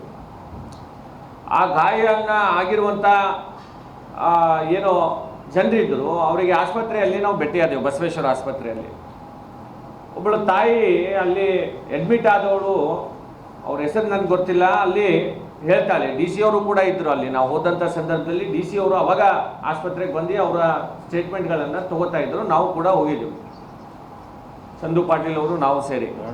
ಅವಾಗ ತಾಯಿ ಹೇಳ್ತಾಳೆ, ನನ್ನ ಮೇಲೆ ಪೆಟ್ರೋಲ್ ಹಾಕಿದ್ರು, ನನಗೆ ಬೆಂಕಿ ಪಟ್ನ ಹಚ್ಚಿ ನನಗೆ ಸುಡಕ್ಕೆ ನಮ್ಮಲ್ಲಿ ಬಂದರು, ನಾನು ಕೂಡ ನನಗೆ ಸುಡ್ತಿದ್ರೆ ಸುಡಿ ಅಂತ ಹೇಳಿ ಅನ್ನುವ ಮಾತನ್ನು ಹೇಳಿದೆ. ನನ್ನ ಕೊರಳಲ್ಲಿರುವಂಥ ಸರವನ್ನು ತಗೊಂಡ್ರು ಮತ್ತು ಬಹಳ ಅವಾಚ್ಯ ಶಬ್ದಗಳಿಂದ ನನ್ನನ್ನು ನಿಂದನೆಯನ್ನು ಮಾಡಿದ್ರು ಅಂತ ಮಾತನ್ನು ಆ ತಾಯಿ ಹೇಳ್ತಾರೆ. ಅದರ ನಂತರ ಇನ್ನೊಬ್ಬರು ಅಲ್ಲಿ ಮಹಾದೇವ್ ಅಂತ ಹೇಳಿ ಅಡ್ಮಿಟ್ ಆಗಿದ್ದಾರೆ. ಅವ್ರಿಗೆ ಕೇಳಿದ್ರೆ ಸುಮಾರು ನಾವು ನಮ್ಮ ಜೀವನವನ್ನು ಸಾಗಿಸಬೇಕು ಅಂತ ಹೇಳಿ 2 ಆಟೋಗಳನ್ನು ತಗೊಂಡು ನಾವು ಅಲ್ಲಿ ಕಿರಾಯಿಯನ್ನು ಕೊಟ್ಟು ನಾವು ಸ್ವಲ್ಪ ನಮ್ಮ ಜೀವನವನ್ನು ಸಾಗಿಸ್ತಾ ಇದ್ದೀವಿ. ಆದರೆ 2 ತಿಂಗಳಾಯಿತು ನಮ್ಮ ಆಟೋಗಳೇ ತಗೊಂಡೋಗ್ಬಿಟ್ಟಿದ್ದಾರೆ. ಅಂದರೆ ಆ ಆಟೋಗಳು ಈ ಪ್ರಕರಣ ಆದಮೇಲೆ 2 ತಿಂಗಳಾಯಿತು ಅವ್ರ ಜೀವನ ಸಾಗಿಸ್ಬೇಕಂತಂದರೆ ಆ ಆಟೋ ಮುಖಾಂತರ ಅವ್ರ ಜೀವನ ಸಾಗಿಸ್ತಾ ಇದ್ರು. ಆ 2 ಆಟೋಗಳನ್ನು 2 ತಿಂಗಳಿಂದ ನಮ್ಮ ಹತ್ರ ಇಲ್ಲ ಅಂತ ಹೇಳಿ DC ಎದುರುಗಡೆ ಹೇಳಿರುವಂಥ ಮಾತು ಇದು. ನಮ್ಮ ಎದುರುಗಡೆ ಅಂತಲ್ಲ, DC ಅವ್ರ ಎದುರುಗಡೆ ಅವರು ಮಾತಾಡಿರುವಂಥದ್ದನ್ನು ನಾನು ತಮ್ಮ ಎದುರುಗಡೆ ಹೇಳ್ತಾ ಇದ್ದೇನೆ. ಅಂದರೆ ಪೊಲೀಸರು ಏನು ಕಣ್ಮುಚ್ಕೊಂಡು ಕುಂತಿದ್ರ, 2 ತಿಂಗಳವರೆಗೆ ಅವರ ಆಟೋಗಳನ್ನು ಹೋಗಿದ್ದಾವೆ. ಆ ಕುಟುಂಬಕ್ಕೆ ಪೊಲೀಸರಿಂದಾನೇ ಇವತ್ತು ನೀವು ಊರು ಬಿಟ್ಟು ಹೋಗಿ ಅಂತ ಹೇಳಿ ಹೇಳಿಸ್ತಾರೆ. ಅಂದರೆ ಪೊಲೀಸರಿಗೆ ನಮ್ಮ ಕಾನೂನು ಸುವ್ಯವಸ್ಥೆ ಸರಿಯಾಗಿ ಇಡ್ಲಿಕ್ಕೆ ಇವರಿಗೆ ಯಾರ ಕೈಯನ್ನು ಕಟ್ ಹಾಕಿದ್ದಾರೆ. ಅದರ ನಂತರ ಇನ್ನೊಬ್ಬ ಹೆಣ್ಮಗಳು